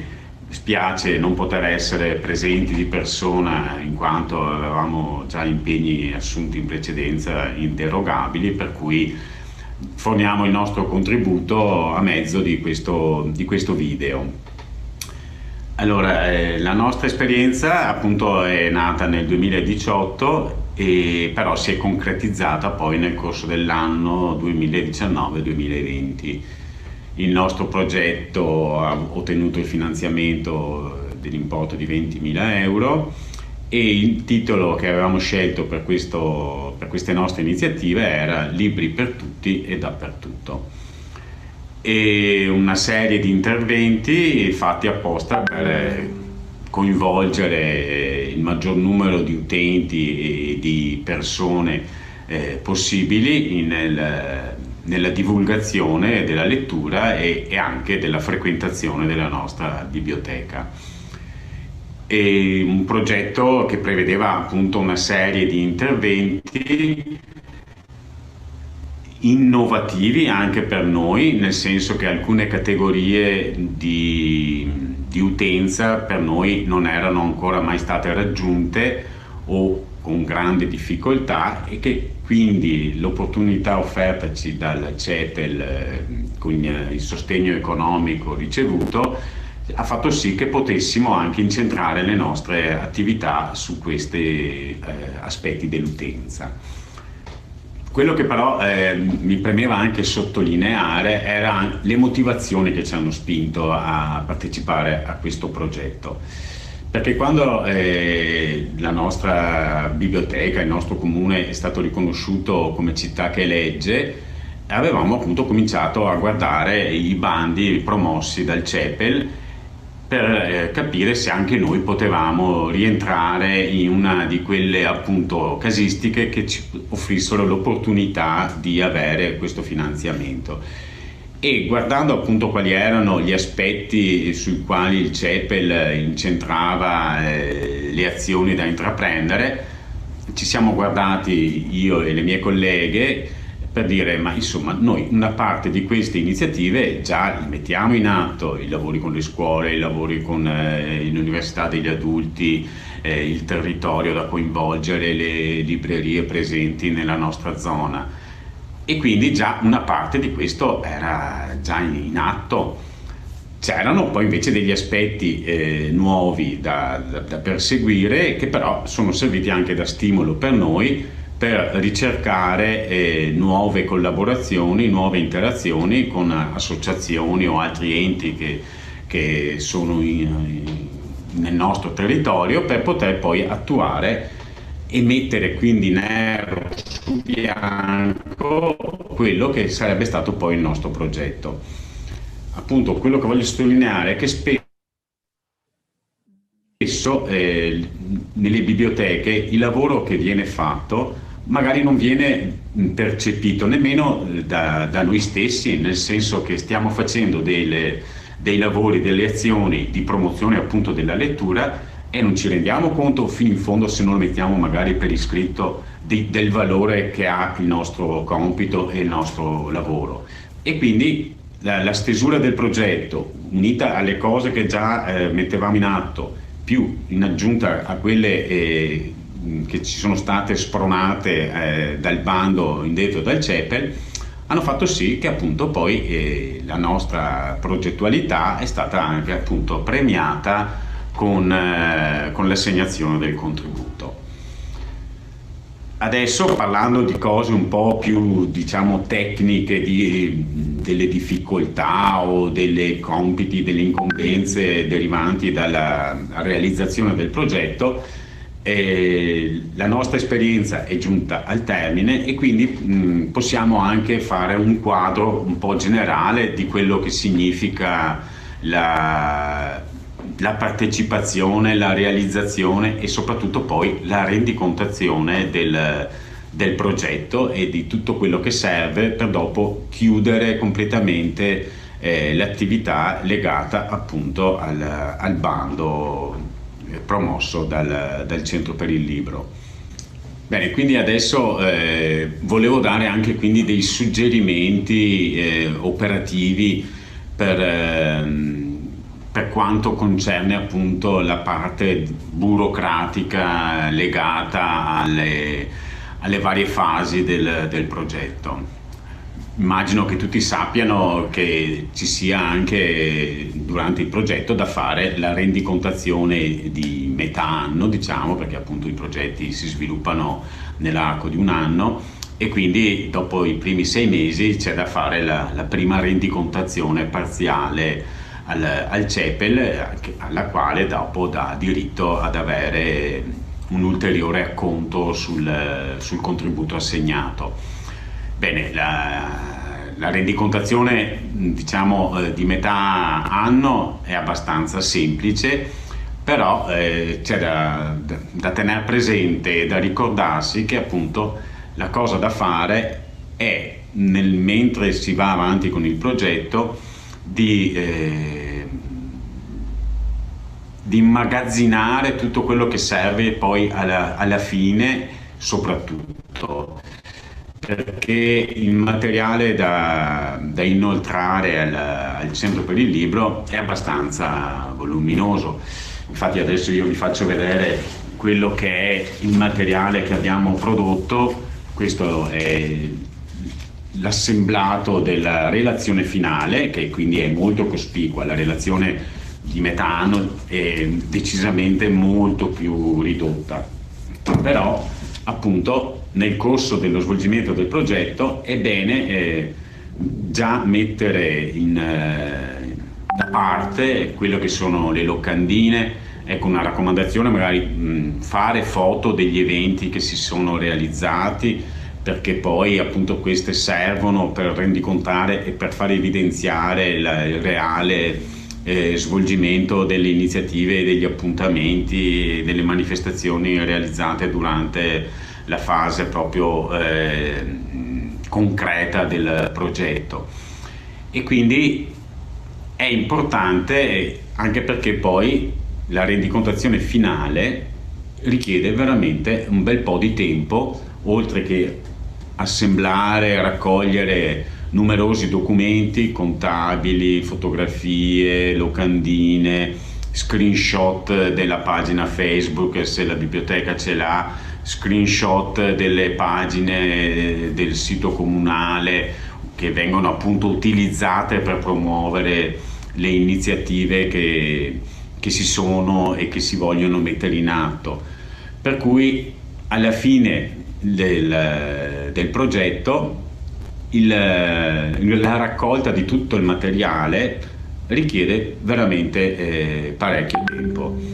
A me, tra virgolette, è andata bene perché ho potuto dedicarmi, purtroppo nel periodo di Covid e quindi di blocco delle attività, e quindi ho potuto dedicarmi interamente alla raccolta di tutta questa documentazione. Però nonostante questo ci sono voluti più di un mese e mezzo per raccogliere e avere tutto, anche perché ovviamente bisognava aspettare anche le ultime fatture che dovessero essere registrate, liquidate, eccetera.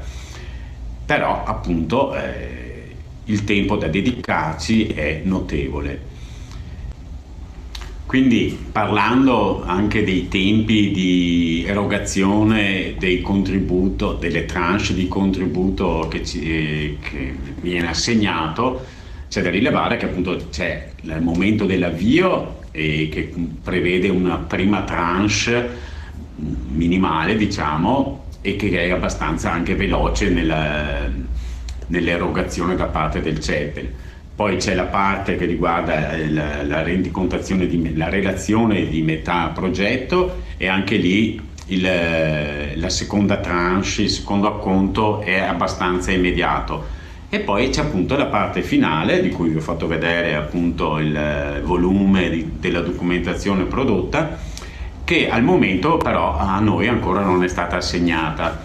Sicuramente anche i colleghi, i dipendenti del CEPEL sono rimasti coinvolti nel momento di lockdown, e quindi questo sicuramente porta a queste lungaggini.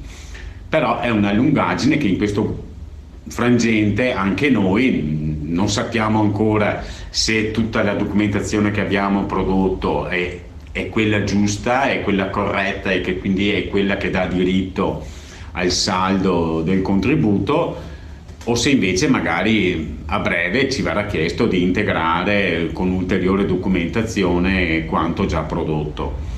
Fermo restando che ritengo che noi, essendo anche un ente pubblico, ovviamente la documentazione che abbiamo prodotto certifica in maniera chiara che le spese sostenute per il progetto erano proprio tutte destinate agli interventi realizzati appunto per il nostro progetto. Ecco, quindi io concludo dicendo di osare, di prepararsi bene per partecipare a questo bando, perché a questi bandi che verranno, auspico ovviamente, riproposti anche nei prossimi anni, e di provare veramente a mettere giù per iscritto quello che come servizio noi diamo alla comunità. perché appunto a volte magari si presume che non si debba avere diritto magari ad ottenere un contributo, mentre in realtà mettendo le cose in chiaro capisci che hai le carte in regola per poter dopo accedere a queste opportunità che in un periodo in cui le risorse sono sempre più scarse sono di sicuro aiuto. E quindi ringrazio ancora una volta anche il CEPEL per l'opportunità che ci ha dato e ovviamente per il contributo che ci è stato assegnato. Grazie a tutti per l'attenzione, spero di non avervi annoiato e auguro a tutti buon lavoro. Ok, spero che siate tutti riusciti a vedere l'intervento del dottor Antero Fontana, che abbiamo appunto visto in video, e cosa possiamo aggiungere a seguito dei vari interventi visti stamattina? Abbiamo visto una carrellata di esperienze di comuni che hanno appunto aderito e vinto il bando di Città che Legge, comuni di varie dimensioni con esperienze e territori diversi. Riprendendo quello che ha detto il dottor Cappello prima, l'Italia è fatta di tanti piccoli comuni, di tante realtà molto diverse. Ma tutto ciò che abbiamo sentito potrà sicuramente ritornarci utile nel momento in cui si vogliano prendere degli spunti per partecipare ai bandi o comunque per attuare dei nuovi progetti. Interessante anche l'intervento di Fontana, perché la rendicontazione sappiamo che è sempre un po' difficoltosa quando si partecipa a un bando e quindi deve essere particolarmente attenzionata. Io prima di passare la parola a Gino Roncaglia per l'ultimo intervento, volevo chiedere al dottor Cappello appunto del CEPEL se vuole fare una chiusura a seguito di tutti questi interventi come direttore del Centro del Libro e chiudere questo primo blocco. Sì, volentieri. Io intanto recepisco qualche vostra sottolineatura. Si diceva delle tempistiche di analisi e quindi poi di richiesta di aggiornamento della documentazione per le fasi successive al primo progetto. È bene che forse si sappiano queste cose, che non vengano tenute come dire, riservate in camera caritatis. Io sono arrivato qui al centro il 20 dicembre scorso, come vi dicevo, e avevo in organico 20 persone.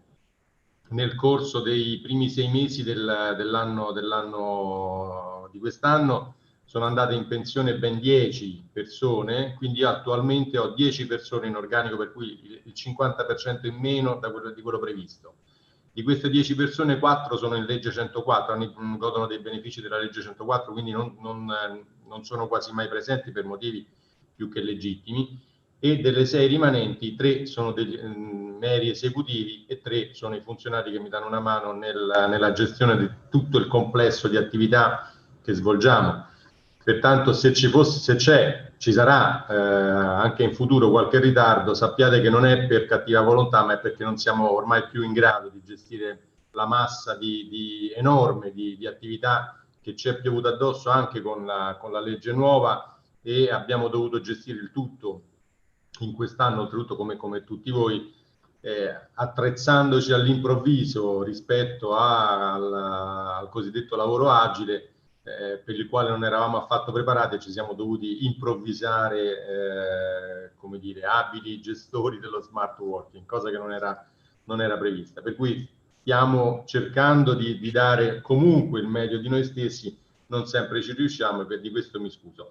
Per il resto io credo che tutte le esperienze raccontate siano state in qualche modo come dire, utilissime per sottolineare la necessità che proprio come dicevo all'inizio, che i progetti, i programmi nascano all'interno del territorio, cioè nascano dal basso, perché sono quelli che, essendo a contatto con il territorio, appunto come diceva Filippo Revrenna, riescono a mettere insieme anche realtà addirittura sconosciute nell'ambito della stessa città, e che però poi si ritrovano insieme all'interno di uno stesso, tra l'altro meraviglioso progetto che è quello di diffondere, di scambiarci le esperienze di lettura, di cultura, di informazione.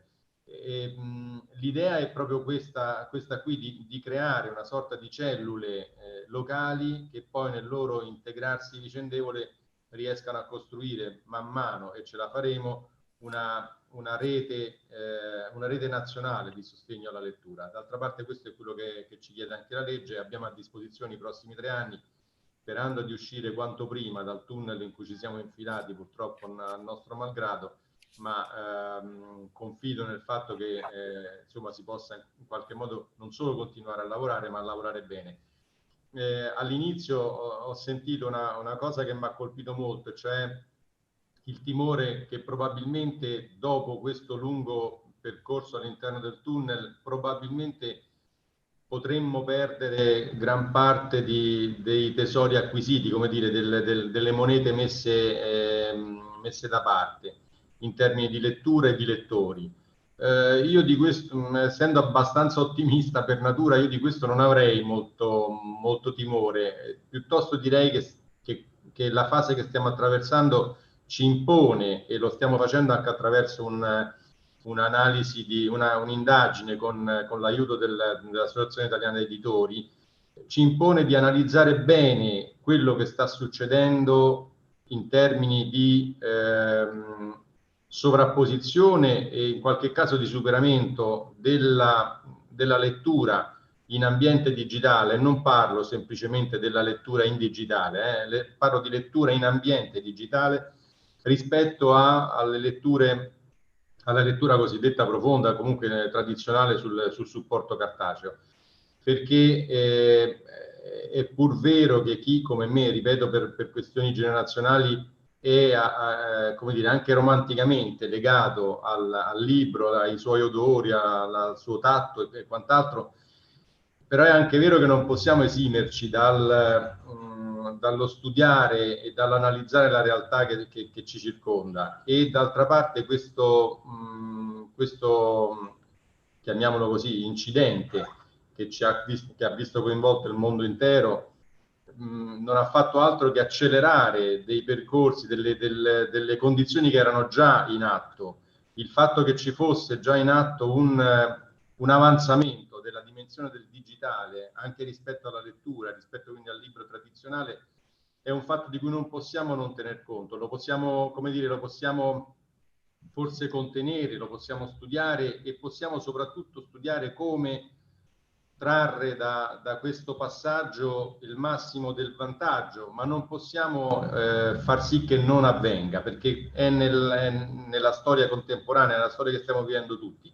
Quindi sarà bene invece che da questo passaggio qui noi ne facciamo tesoro per poter costruire meglio la nostra azione di supporto alla lettura, in modo tale che non venga escluso nemmeno quello che oggi è un mondo che si sta facendo sempre più pressante e invadente, che è quello appunto del digitale. Ripeto, cercando di salvare però quello che a mio avviso è il patrimonio più importante, cioè sono le relazioni umane, che non possono essere, come dire, affidate a un medium che ci lascerebbe comunque lontani gli uni dagli altri, non ci aiuterebbe.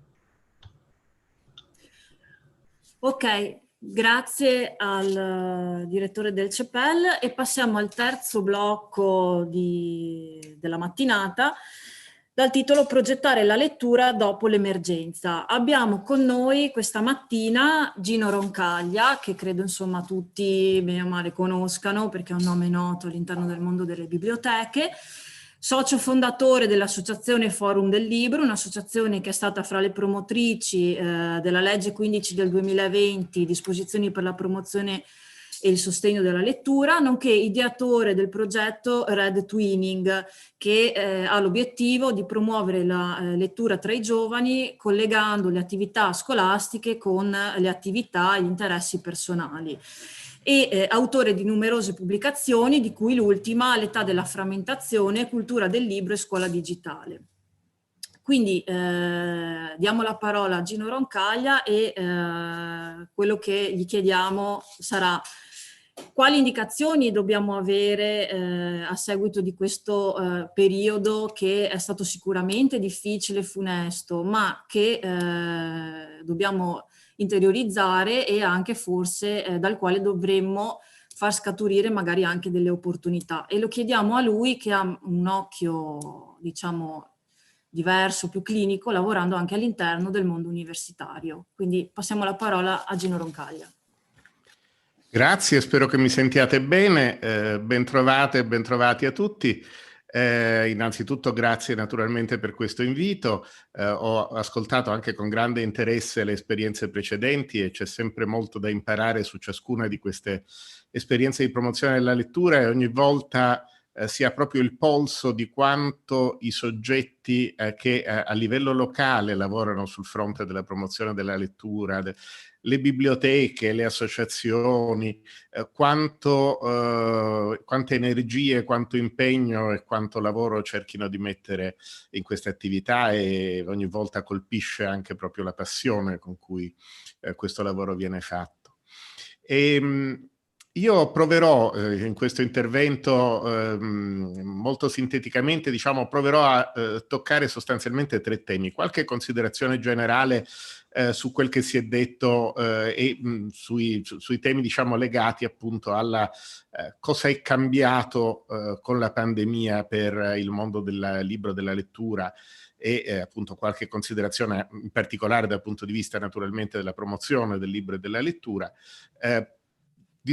Parlerò anch'io di qualche progetto, tra cui il progetto Retwinning, che naturalmente non è solo mio, è un progetto europeo che è stato immaginato, pensato anche con molta collaborazione da parte di tutti i partner e in particolare, diciamo, mi soffermerò brevemente su 3 progetti diversi, cercando anche di cogliere uno degli spunti che avete dato per questa conferenza che mi sembra molto opportuna, cioè molto spesso quando si parla di progetti si cerca soltanto di dire le cose che sono andate meglio, mentre è molto importante anche riflettere su quali sono state le criticità in alcuni casi, quindi cercherò di guardare un pochino anche a questo aspetto qui.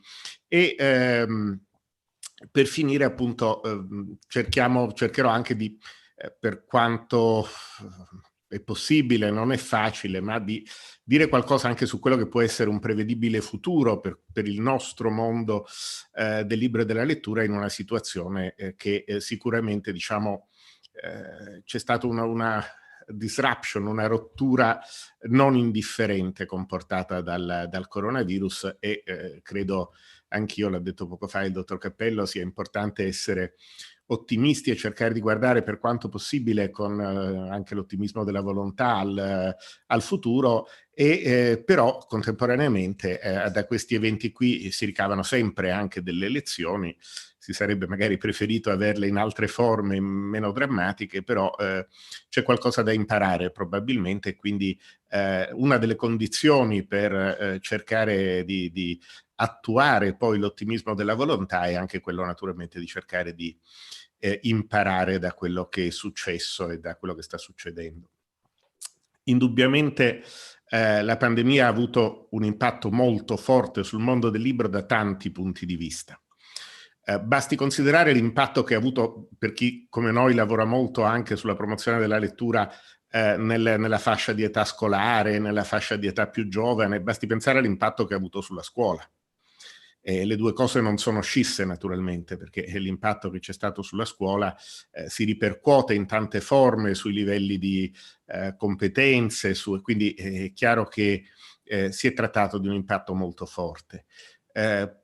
Ne possiamo dire purtroppo, ma forse anche questo era prevedibile, che nella situazione, nel periodo del lockdown, speriamo che non si debba ripetere, se non eventualmente in sede locali più piccole possibili, ma nel periodo del lockdown siamo stati tutti a lungo a casa, ma non era proprio il tipo di situazione che spingesse a stare tranquilli a casa a leggere. Un primo dato che abbiamo riscontrato, abbiamo cercato di lavorare anche un pochino su questi dati, sia come Forum del Libro, sia per alcuni dei progetti di cui poi parlerò, in nessuno dei paesi in cui c'è stato il lockdown, cioè quasi tutti, si è avuta una crescita della lettura come effetto del fatto di stare a casa.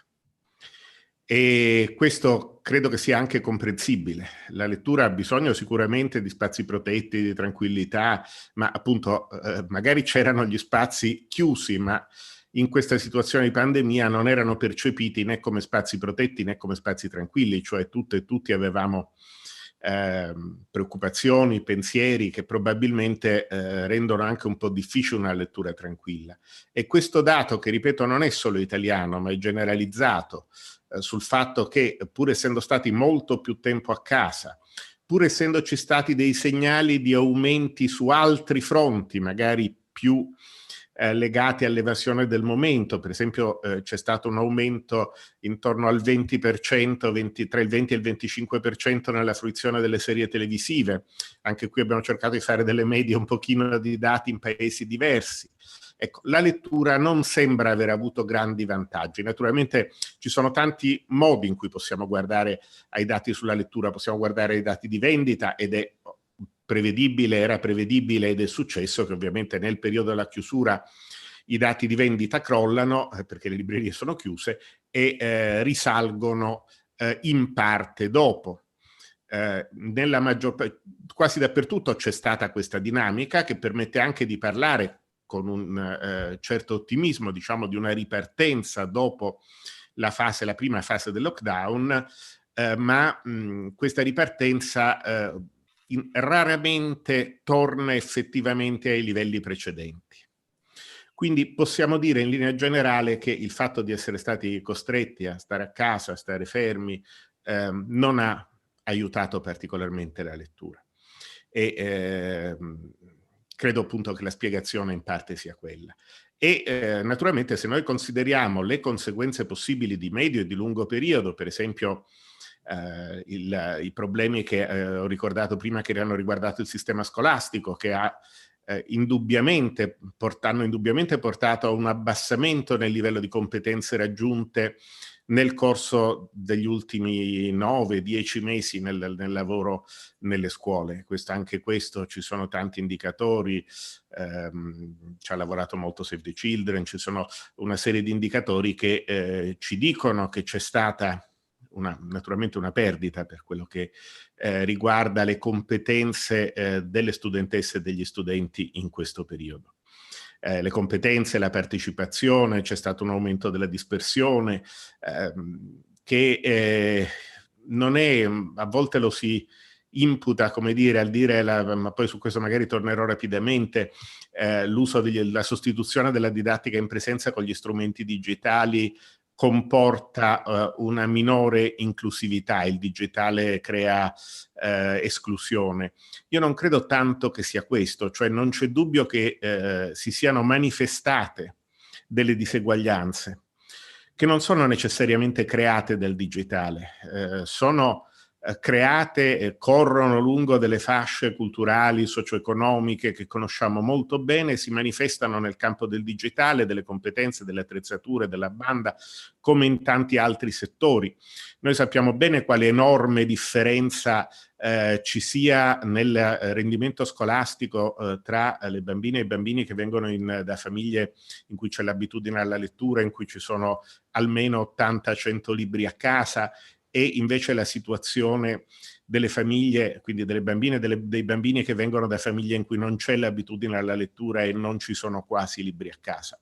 C'è una differenza di rendimento scolastico altissima, ma noi non diremmo mai che la colpa di questa differenza è del libro, che è uno strumento di esclusione. Non è il libro e non è l'attrezzatura digitale, non è il computer, non è la rete, sono delle diseguaglianze che noi dobbiamo combattere dal punto di vista culturale, sociale, economico e oggi avere una buona disponibilità anche di competenze e di strumenti tecnologici è una condizione di cittadinanza attiva, così come lo è avere una buona competenza di lettura, avere una buona capacità di muoversi nell'ecosistema dell'informativo in generale, in particolare in quello che è legato alla forma libro, che nella nostra tradizione non solo occidentale è quella attraverso cui abbiamo tradizionalmente trasmesso informazione strutturata, complessa, articolata. Il libro ha questo aspetto fondamentale che dobbiamo sempre tenere presente, è il veicolo della complessità.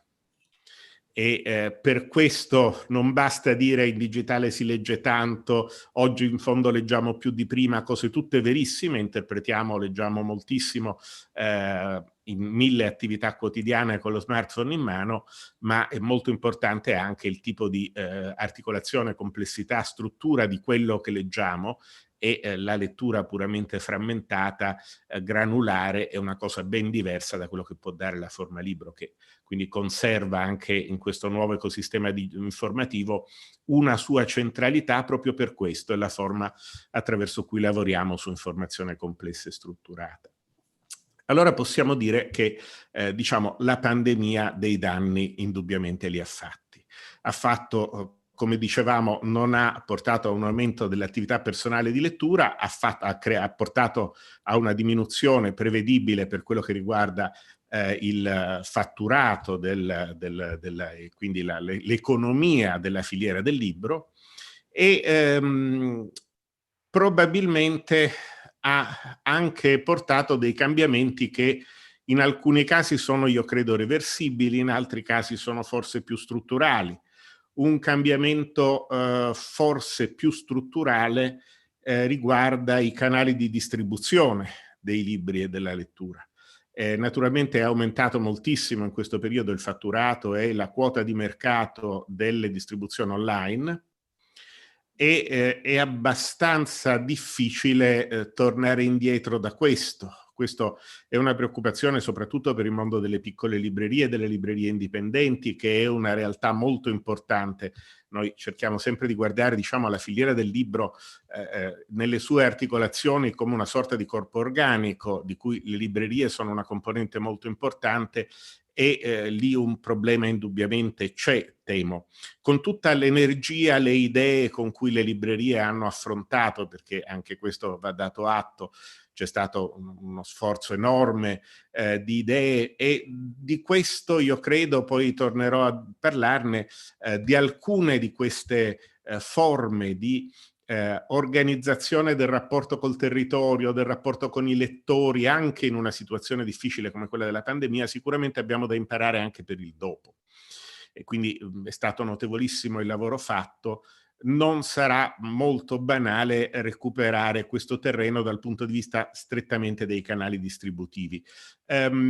Credo però che forse un aiuto da questo punto di vista può venire da un angolo, diciamo, insospettato, cioè la normativa che cerca di spingere verso gli acquisti con carte di credito, con bancomat, quindi gli acquisti non in contanti, che prevedono uno sconto del 10% per gli acquisti fatti appunto con strumenti elettronici rispetto ai contanti, e prevedono questo sconto solo per gli acquisti fatti in negozi fisici e non per gli acquisti fatti online, dove è obbligatorio l'uso degli strumenti diciamo di appunto carte di credito, eccetera.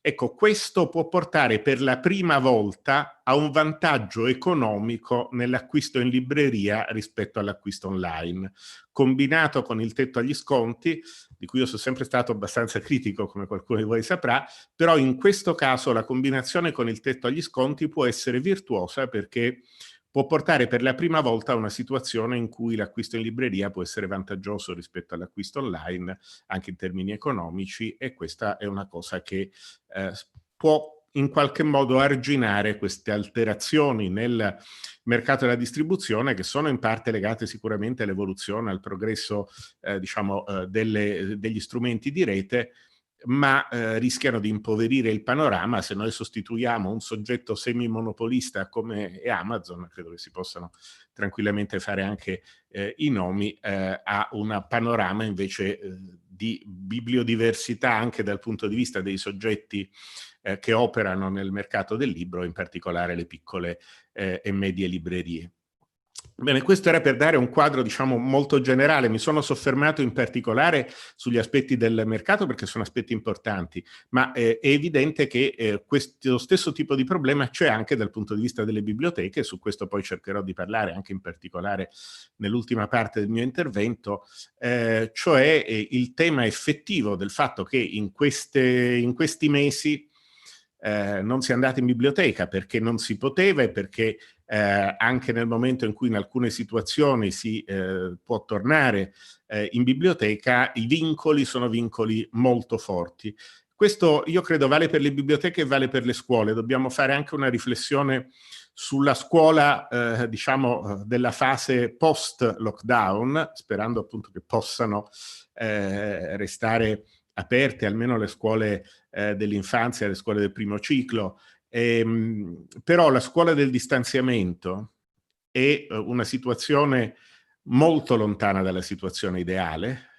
Bambine e bambini che devono stare fermi al banco con la mascherina, poche possibilità di movimento, poche possibilità di lavoro comune, poche possibilità di interazione anche fisica, e noi sappiamo che queste cose sono componenti essenziali. Quindi proprio come le biblioteche aperte ma con vincoli che a volte comunque costituiscono dei problemi, anche le scuole aperte ma con vincoli formano quello che nel caso della scuola in gergo si chiama setting didattico, tutt'altro che ideale, e anche il setting di lavoro, cioè l'organizzazione della fruizione dei servizi di biblioteca in questo periodo di convivenza con il virus, che temiamo non sarà brevissimo, costituiscono dei problemi notevoli, e recuperare il rapporto con gli utenti dopo può non essere molto facile. Anche per questo è molto importante riflettere sui canali con i quali il rapporto con gli utenti può in qualche forma essere mantenuto. Proprio come nel caso della scuola, quella a cui si è ricorso in questo periodo è una didattica a distanza di emergenza, molto diversa da quella che dovrebbe essere l'integrazione virtuosa di digitale presenza nella scuola normalmente. Così anche il tipo di uso che si è fatto degli strumenti digitali e che si fa degli strumenti digitali in questo periodo è un uso ovviamente di emergenza. Il nostro incontro sarebbe stato molto più piacevole se si fosse svolto in presenza, e questo è indubbio. D'altro canto, possiamo anche renderci conto che l'uso di questi strumenti digitali, che adesso è un uso emergenziale e quindi sostitutivo, e questo aspetto sostitutivo è una perdita. D'altro canto, come strumento integrativo, forse tutte e tutti abbiamo imparato, cercando di tirare fuori qualcosa di positivo da una situazione sicuramente drammatica, abbiamo imparato a utilizzare degli strumenti che come strumenti integrativi anziché sostitutivi possono essere utili anche in futuro, e soprattutto sono degli strumenti che per quanto emergenziali e sostitutivi consentono di mantenere un qualche tipo di rapporto con l'utenza. Dove si riesce a farlo, cioè dove si riescono a organizzare attività, iniziative, incontri, momenti di discussione, non soltanto, diciamo, tra gli addetti ai lavori, ma anche direttamente rivolti all'utenza, e in moltissime situazioni lo si sta facendo, anche qui con una buona volontà enorme. Io conosco tantissime situazioni locali in cui proprio le singole persone si sono fatte carico, per esempio, di acquistare le licenze per piattaforme che poi magari vengono usate dalla biblioteca della scuola, dalla biblioteca di quartiere. Ecco, questo tipo di lavoro consente comunque di mantenere in qualche modo, sta consentendo di mantenere in qualche modo dei rapporti con la nostra utenza, e questo credo che sia una cosa fondamentale. Proprio come nel caso della scuola, il consiglio che viene dato è quello di non chiudersi nei bozzoli che possono essere il gruppo classe, l'istituto, e quindi interpretare la didattica a distanza emergenziale come una didattica di gruppo chiuso.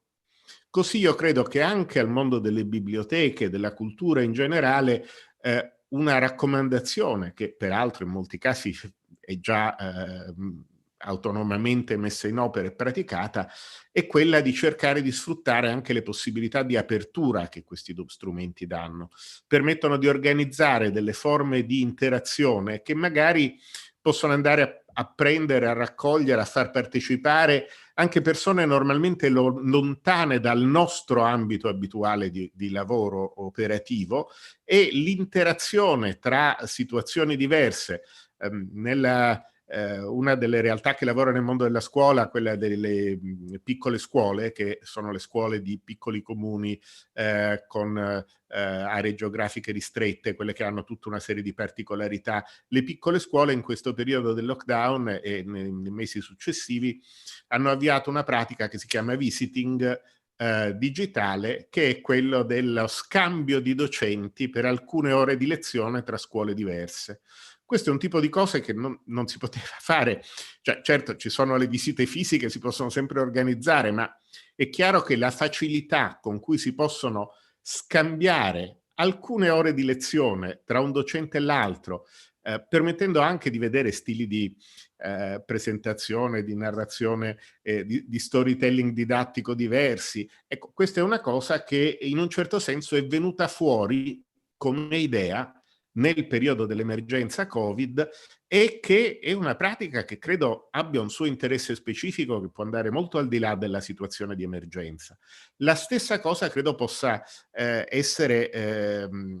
costituire un'opportunità nel caso di tante situazioni in cui si lavora normalmente, si lavorava e si lavora normalmente in una sede strettamente locale, ma l'uso degli strumenti e delle tecnologie digitali permette in qualche modo di allargare lo sguardo e la partecipazione, e anche di costruire situazioni di interazione con realtà diverse. Credo che questa sia una cosa che se uno immagina la progettualità anche post-Covid, beh, questo tipo di uso integrativo in cui si ritorni a far diciamo, a lavorare in presenza, a stringersi la mano, a guardarsi in faccia, speriamo di poterlo fare il prima possibile, ma si continuino anche ad usare alcuni degli strumenti che abbiamo scoperto e che in parte sono anche cambiati, perché alcune di queste piattaforme, alcuni di questi strumenti stanno cambiando. È una cosa a sua volta abbastanza interessante da osservare,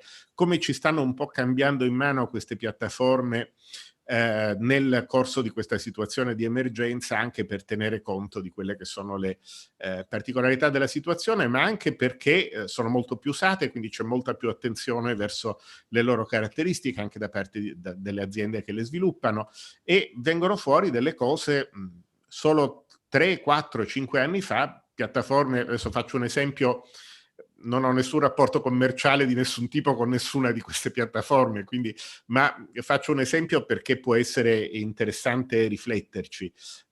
Piattaforme come Zoom che stiamo usando adesso, piattaforme come StreamYard, hanno enormemente aumentato le capacità di regia dell'evento.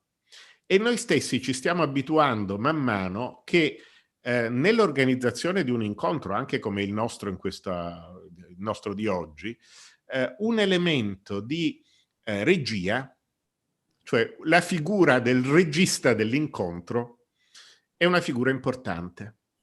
Nel momento in cui alcune di queste piattaforme, pensiamo per esempio a StreamYard, permettono di gestire dinamicamente, allargare e rimpicciolire le finestre, fare anche effetti di transizione tra la persona che sta parlando, eventualmente le slide, eventualmente altre cose da vedere, non soltanto la condivisione dello schermo nel momento, ma anche proprio una vera e propria regia. StreamYard permette di far passare dei sottotitoli, di far passare per esempio le domande in forma di striscia. Ecco, questo tipo di strumenti progressivamente costruisce un'esperienza di incontro online che non ha le caratteristiche dell'incontro fisico, ma ha dei versanti interessanti. E pensare a integrare in futuro lavoro in presenza e anche l'idea di un'apertura di questo lavoro in un contesto un po' più ampio rispetto al singolo contesto territoriale, con scambi di esperienze, con interventi esterni. Ecco, questa io credo è una cosa su cui la progettualità post-Covid potrà un pochino riflettere. Uno dei progetti e mi avvio a dire qualcosa anche su quel versante. Avevo detto che volevo rapidissimamente toccare 3 progetti su cui abbiamo lavorato, stiamo lavorando in questo periodo come Forum del Libro. 2 sono progetti europei, probabilmente almeno quello iniziale, il progetto The Living Book, molti di voi ne avranno già sentito. Un altro invece è un progetto ancora senza casa, per così dire, cioè un progetto che stiamo cercando di raffinare, con cui cercheremo di partecipare anche in questo caso a bandi, e questo terzo progetto è proprio legato all'idea di cercare di costruire degli strumenti che possano in un futuro auspicabilmente vicino di post-Covid, possano però trarre qualcosa dalla lezione dell'uso delle piattaforme e degli strumenti di lavoro a distanza che abbiamo fatto in questo periodo, offrendo una sorta di piattaforma integrata per diversi tipi di attività legate alla promozione del libro e della lettura. Ne parlo tra un attimo, perché prima vorrei rapidissimamente toccare gli altri 2 progetti di cui abbiamo parlato, anche perché adesso man mano vedo le domande e sì, assolutamente. Il primo è il progetto The Living Book. Io condivido un momento con voi lo schermo e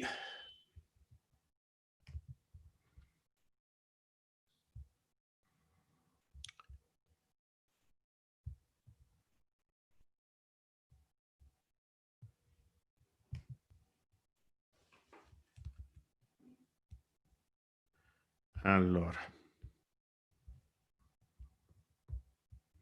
condividi. Dovreste a questo punto vedere il mio schermo, che però in questo momento era su un altro progetto. Questo invece è il progetto The Living Book. L'indirizzo di riferimento che vi consiglio di utilizzare è thelivinglibrary.eu, lo copio poi dopo anche in chat, anzi lo facciamo subito così ve lo trovate anche in chat. Vediamo un secondo come accedere alla chat durante la condivisione dello schermo, da qui sopra.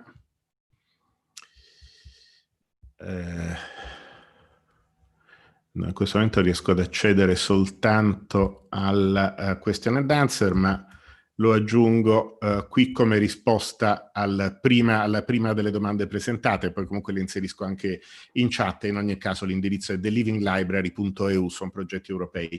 Questo era il progetto The Living Book, un progetto che era legato a un bando Erasmus Plus 2016, un progetto concluso 2016-2019. Questa che vedete o che dovreste vedere nella condivisione dello schermo è la schermata di apertura. Si può selezionare le lingue dei vari paesi partecipanti e quindi andare a vederla anche in italiano.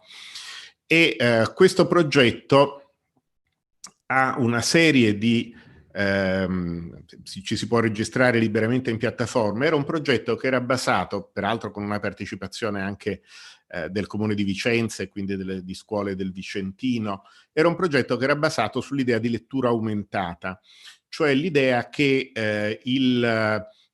indipendentemente dalla questione se si legge su carta o in digitale, e quindi indipendentemente dalla singola scelta di situazione e di strumenti di lettura del singolo lettore, tutte e tutti noi ci troviamo oggi in un ecosistema della lettura in cui la rete ha un'importanza molto forte, in cui se leggiamo appunto sul libro il nome di un personaggio storico andiamo a controllare su Wikipedia chi era, se leggiamo un riferimento a un brano musicale ce lo ascoltiamo su Spotify, se leggiamo un riferimento a un luogo andiamo a guardare magari le immagini su Google Maps oppure facendo una ricerca immagini.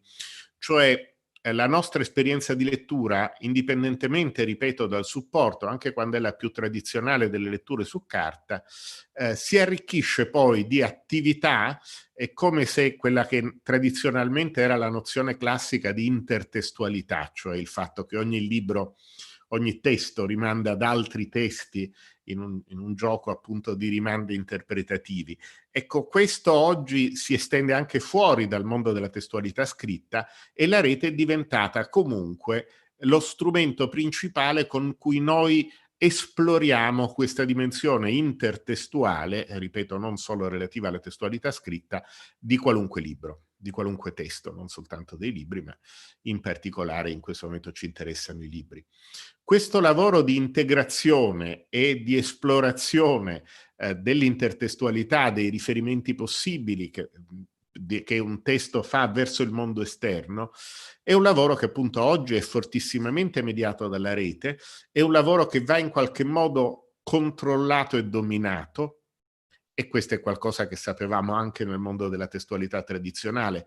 Credo che tutte e tutti noi sappiamo, lavorando nel mondo della biblioteca, che la biblioteca è un ambiente meraviglioso per leggere, ma per il lettore forte è un ambiente che, accanto all'elemento di aiuto alla concentrazione nella lettura, ha anche un elemento fortemente distrattivo, perché siamo circondati da altri libri che si richiamano a vicenda, che vorremmo leggere, e credo che appunto per molti di noi sia familiare la situazione in cui diciamo il richiamo so many books, so little time, il richiamo della grande quantità di risorse informative disponibili rischia di essere a volte quasi distrattivo.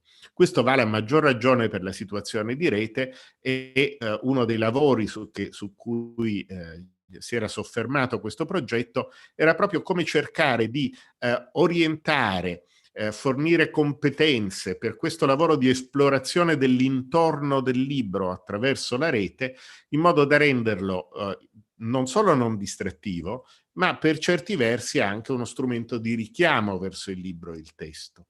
In particolare per i non lettori, per i lettori deboli, questo tipo di attività, diciamo, può essere guardato anche dall'altro punto di vista, cioè il movimento individuale all'interno delle risorse informative della rete può essere in qualche modo ricollegato anche a libri e al mondo della lettura.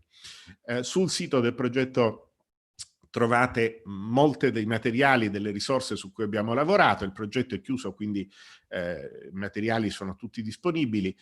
Trovate in particolare, vado a esplorare un po' dei materiali, trovate le linee guida del progetto, che è un documento abbastanza corposo con indicazioni materiali.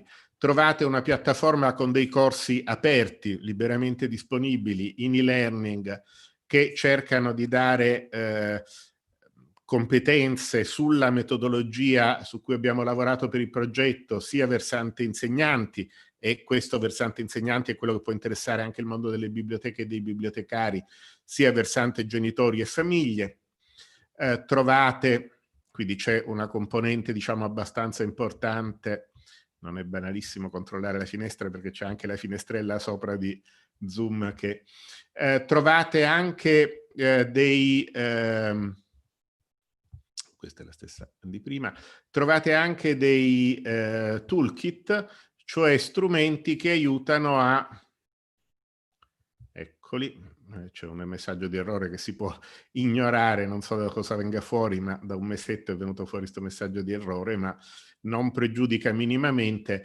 Trovate tutta una serie di tutoriali che aiutano per esempio ad usare Google Maps, per fare un esempio tra quelli che si potrebbero fare, come strumento di aiuto alla lettura, con attività come ad esempio la mappa dei luoghi di Sherlock Holmes, la mappa della Parigi di Maigret, questo genere di cose qui che si possono fare anche lavorando con Google Maps, ma appunto sono diversi strumenti. Una dei lavori che abbiamo fatto nell'ambito del progetto è anche quello di rendere in qualche modo gestibili anche fisicamente sulle copie fisiche dei libri su carta i rimandi a risorse informative online attraverso i QR code che possono essere stampati su post-it, che quindi possono essere inseriti nel libro senza danneggiarlo, senza rovinarlo, possono costituire delle sorte di link fisici a risorse online. Trovate anche lesson plan, ma questi possono riguardare più gli insegnanti. Comunque c'è una notevole insieme di risorse messe insieme. Vi dicevo gli aspetti anche di criticità.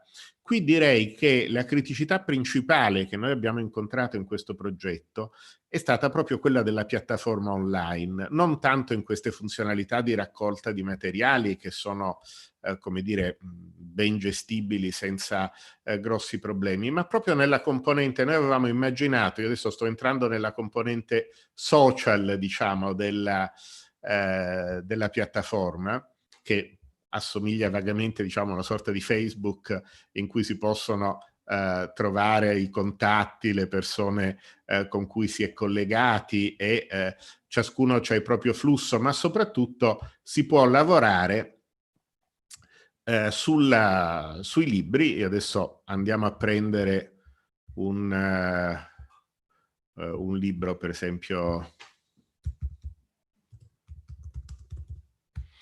vado sulla Fattoria degli animali.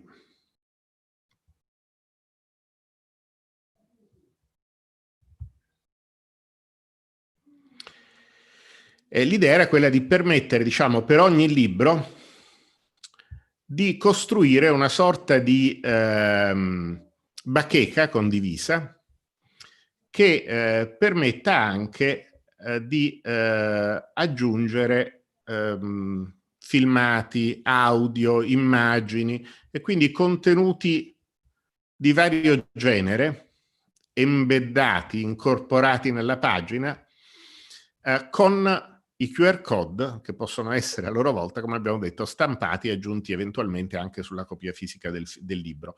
Questa deve essere una delle componenti più importanti del progetto, cioè dare uno strumento che permetta di costruire intorno ai singoli libri e intorno ai gruppi di lettura, la piattaforma gestisce anche gruppi di lettura, di raccogliere materiali in una sorta di bacheca condivisa. Le bacheche dei libri sono pubbliche, le bacheche dei gruppi di lettura possono essere pubbliche o private a seconda della scelta del gruppo di lettura. Era importante anche, lavorando anche con bambini piccoli, dare la possibilità, diciamo, di tenere privati i gruppi di lettura in modo da assicurare il massimo rispetto della... Ora, la piattaforma non è che non funzioni, e Grid, il partner inglese che è stato il partner tecnologico di questo progetto, sono molto bravi, hanno fatto un eccellente lavoro. Il problema è l'aggiunta di un nuovo strumento, non sempre banalissimo da usare, come nessuna di queste piattaforme è, anche se cerca di essere più intuitiva possibile, la costruzione ad hoc di un nuovo strumento che non è poi banalissimo far usare. La cosa paradossale è, per esempio, che noi abbiamo avuto migliaia di scaricamenti nei vari paesi delle linee guida del progetto e abbiamo avuto forse un centinaio di utenti della piattaforma. Cioè c'è stato chiaramente un problema nella costruzione e nell'uso dello strumento tecnico. Questo porta a una riflessione, cioè io credo che le indicazioni della metodologia, questa idea di lavorare anche dal punto di vista metodologico a come esplorare in maniera funzionale il collegamento tra il mondo del libro, tra il testo e la rete, sia in questo senso appunto di lettura aumentata, cioè di movimento del lettore per cercare di approfondire, di allargare. Io credo che questo sia l'aspetto che è stato più positivo del progetto, ma forse non è detto che questo tipo di lavoro poi dopo si debba necessariamente concretizzare in una particolare soluzione tecnologica specifica o in una particolare piattaforma. Per esempio, molte delle scuole che hanno lavorato su questo progetto hanno dato un'occhiata alla piattaforma, ma poi hanno preferito utilizzare strumenti come Padlet, che sono indubbiamente più facili. E un progetto europeo con un finanziamento non piccolissimo, ma neanche stratosferico, non ha naturalmente la forza che può avere un'azienda privata nel costruire uno strumento di questo tipo, e devo dire che questa è stata una criticità, cioè noi abbiamo fatto, Grid e tutti i partner hanno fatto del loro meglio per costruire uno strumento che corrispondesse all'idea che avevamo dietro il progetto, ma la costruzione di una piattaforma online è un'impresa non da poco. E non è banale, non è scontato che poi la realizzazione concreta che corrisponde a questa idea, credo molto buona, che poi la realizzazione concreta sia altrettanto buona e funzionale, con tutto, ripeto, l'impegno che è stato messo in questo lavoro. Direi che questa è stata una delle criticità di questo progetto, guardato all'esterno. Peraltro il progetto ha avuto il massimo di punteggi l'agenzia, diciamo, che verifica poi dopo la qualità del lavoro fatto dai progetti Erasmus+, ha avuto il massimo del punteggio anche sull'impatto, cioè è stato un progetto di successo, ma è un progetto di successo in cui ci sono anche delle criticità.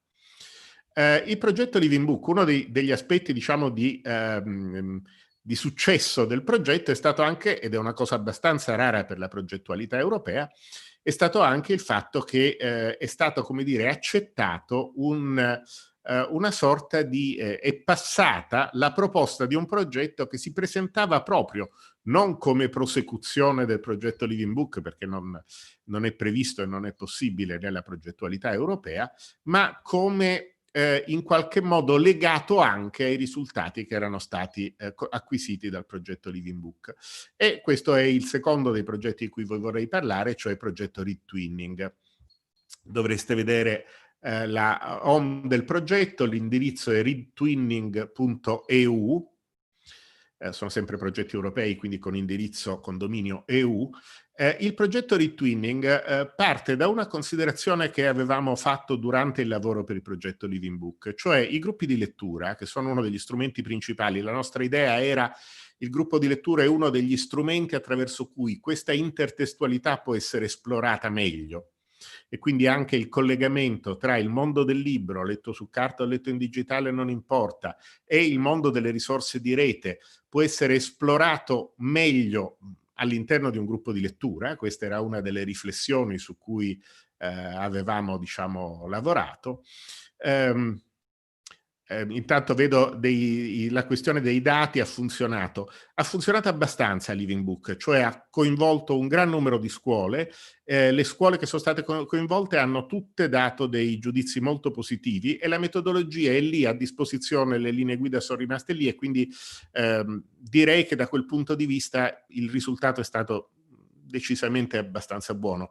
Ripeto, anche la valutazione dei valutatori europei, non soltanto quella che ha ammesso il progetto al finanziamento, ma anche la valutazione che viene fatta dopo è stata molto positiva, è stata inserito tra i casi di eccellenza di lavoro fatto. Dicevo, il lavoro nei gruppi di lettura, che è quello che può aiutare a esplorare insieme, in una dimensione sociale, questo aspetto di intertestualità legato anche alle risorse online, ci ha portato a riflettere nel corso del primo progetto sul fatto che ci sono tipi diversi naturalmente di gruppi di lettura, e questa non è una grande scoperta, ma che una funzione, un ruolo particolare possono avere anche delle sorte, quando noi leggiamo qualcosa insieme a qualcun altro, più o meno in parallelo. Non siamo propriamente un gruppo di lettura, anche perché due persone difficilmente si costituiscono come gruppo di lettura, ma questa idea di piccoli, noi li abbiamo chiamati nel progetto ReadTwinning reading tandem. Possono essere due persone, possono essere tre, possono essere quattro, dei micronuclei, dei microgruppi che lavorano insieme leggendo gli stessi libri, basandosi su interessi comuni. Questo lavoro, sì, infatti, appunto, come dicevo, vedo intanto le domande in chat, moltissimi hanno usato Padlet, molte delle scuole hanno usato Padlet al posto della piattaforma del progetto. Dicevo, allora, questo lavoro invece in gruppetti più piccoli, in cui è possibile anche esplorare interessi molto specifici. Uno dei problemi tipici del gruppo di lettura normale è la discussione e la scelta di quale libro leggere. E molto spesso nei gruppi di lettura normali il gruppo di lettura precede la scelta del libro. Cioè si costituisce il gruppo di lettura, ci sono degli interessi magari comuni, ma sono degli interessi che devono per forza essere tenuti abbastanza generali, perché poi dopo il libro che viene scelto deve andare bene un po' a tutti. E quindi si cerca un pochino una sorta di minimo comune denominatore nella scelta del libro. Questo è un processo che va benissimo quando ci sono dei gruppi di lettura che sono composti da persone che sono già abituate a leggere e hanno anche quel tipo di flessibilità che il lettore ha, di curiosità per la scoperta di nuovi titoli, ma quando si lavora con lettori deboli o con non lettori, coinvolgerli in un gruppo di lettura può essere abbastanza complesso. E il progetto Retwinning si basa sull'idea di capovolgere un po' la situazione. Partiamo da interessi e da interessi molto specifici. Non mi interessa la musica, ma mi interessa il rock coreano, per fare un esempio che in questo momento pare particolarmente popolare tra i giovani. E si parte da un interesse molto specifico, non si trova il gruppo di 10 persone che legge un libro sul rock coreano, però ci si rivolge a quelle 2 studentesse, 3 studenti che hanno quell'interesse specifico e con un meccanismo mediato da una figura che è tra quelle previste nel progetto, cioè i guru, gli esperti di materia, e l'idea è quella di cercare di allargare il più possibile, di costruire una sorta di pool di guru che possono essere ragazze e ragazzi già impegnati in gruppi di lettura specifici, possono essere gli insegnanti, possono essere bibliotecari scolastici, dove quando c'è qualcosa di simile sappiamo che uno dei problemi in Italia è l'assenza della figura del bibliotecario scolastico, ma insomma i docenti referenti di biblioteca, bibliotecari di pubblica lettura e genitori, cercare di costruire pool in cui ci sono dei guru, degli esperti relativi a temi abbastanza specifici. E allora, davanti a un interesse particolare, specifico, anche di non lettori, poter mettere in contatto queste 2 o 3 persone con una persona che ha un interesse in comune, delle competenze su questo interesse e può suggerire strade per approfondire l'interesse anche attraverso dei libri, questo probabilmente si fa meglio con microgruppi di lettura, quelli che appunto nel progetto Retwinning si chiamano Reading Tandem, piuttosto che gruppi di lettura più ampi.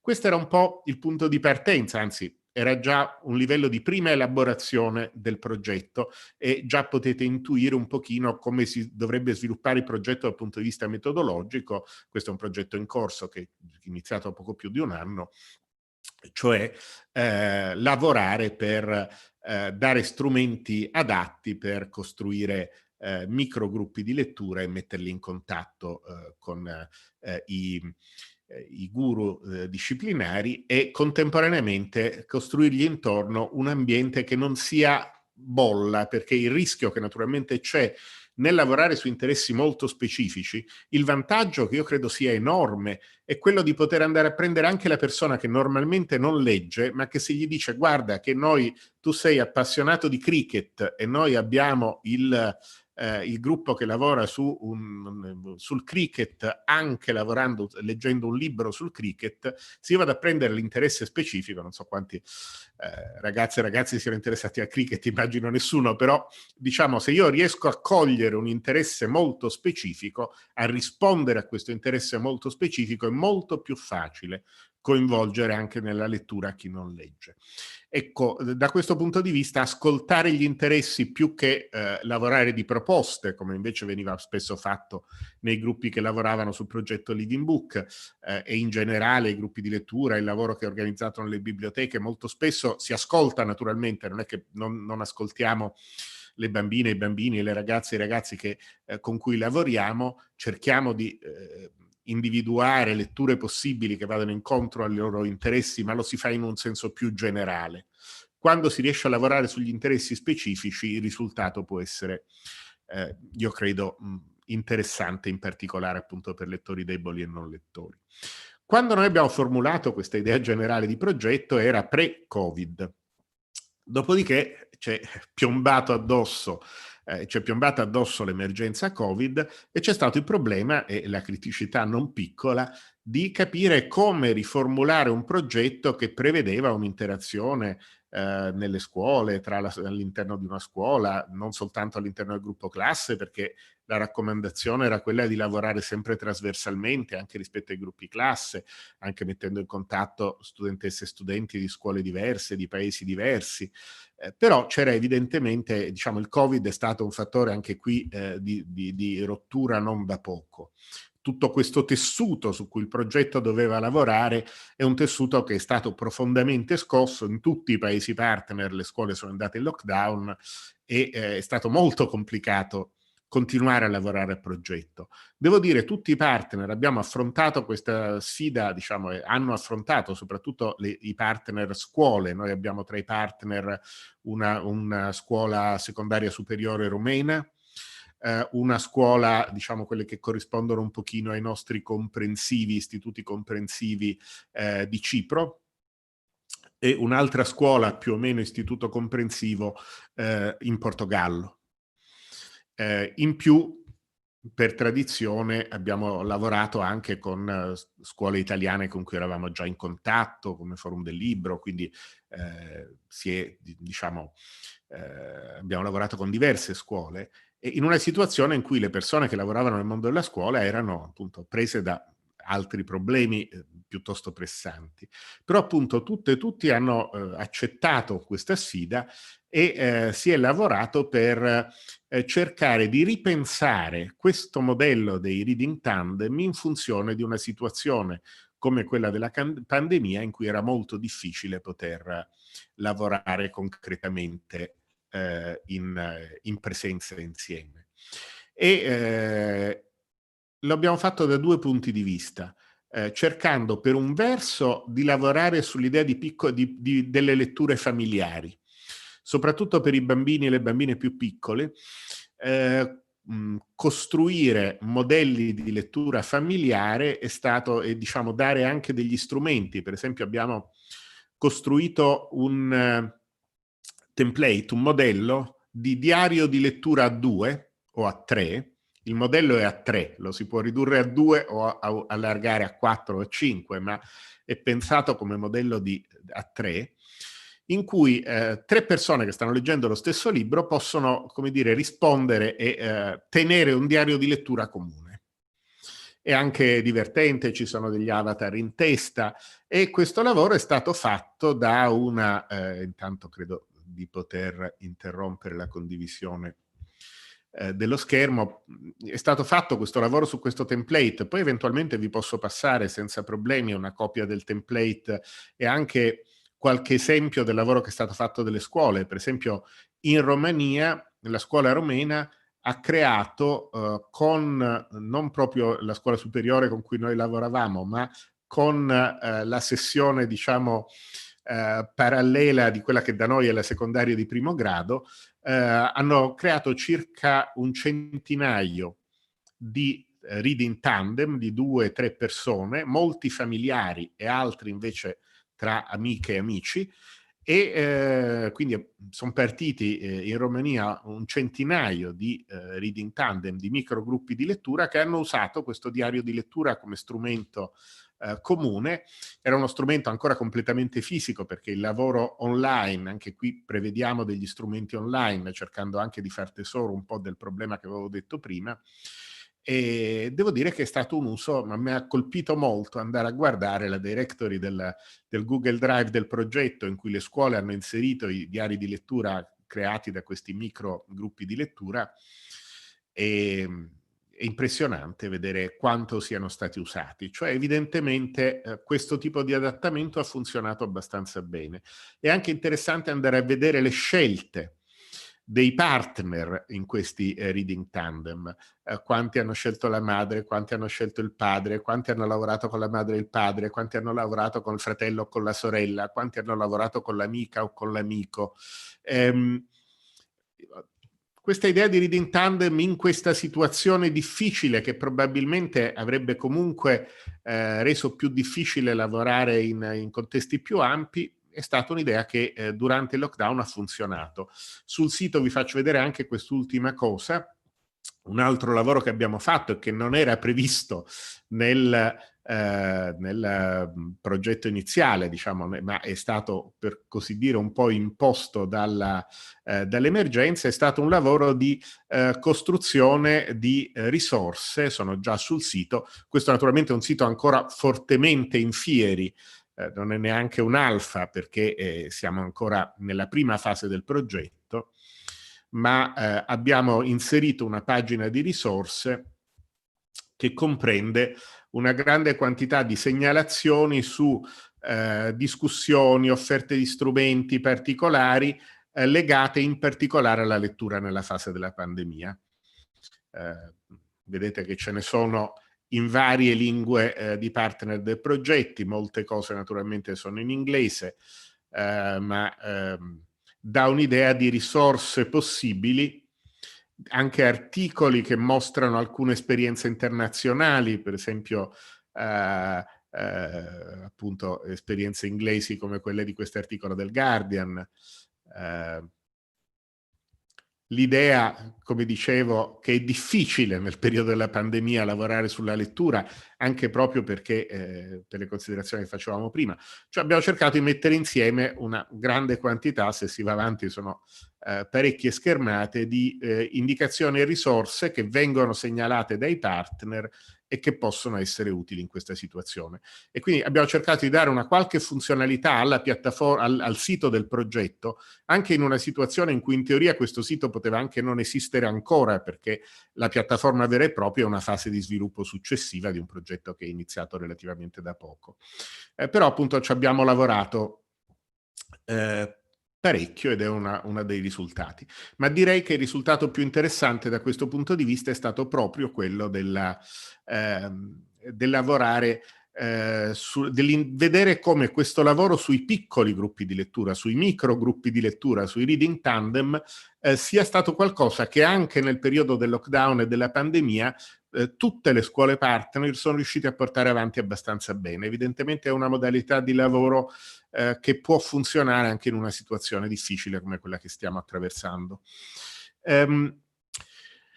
Questo mi porta, ho cercato naturalmente molto di sintetizzare, mi porta a toccare anche il terzo progetto che invece, come vi dicevo, è più in mente dei, nel senso che è una cosa su cui stiamo lavorando a livello proprio di riflessione generale, cioè in questo periodo abbiamo visto che abbiamo tutti utilizzato piattaforme come Zoom, come Google Meet, come Teams, e anche nelle scuole vengono utilizzate moltissimo piattaforme di videoconferenza per videolezioni.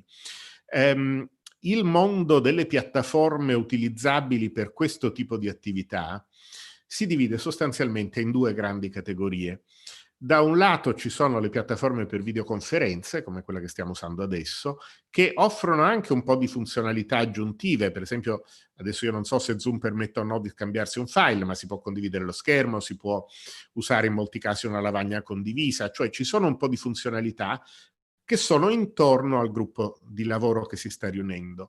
E come osservavo prima, una delle modifiche che stiamo vedendo in corso d'opera che vengono fatte alle piattaforme di questo tipo è l'aggiunta di funzionalità di regia più sviluppate. E quindi un maggior controllo sull'organizzazione anche visiva delle presentazioni e del lavoro.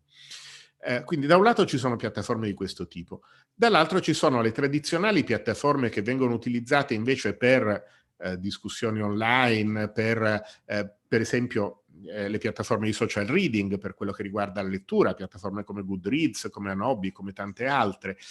Ci sono piattaforme che vengono utilizzate per i contenuti più legati all'ambiente della questione dell'apprendimento, come Moodle, diciamo, come piattaforma per la gestione di corsi.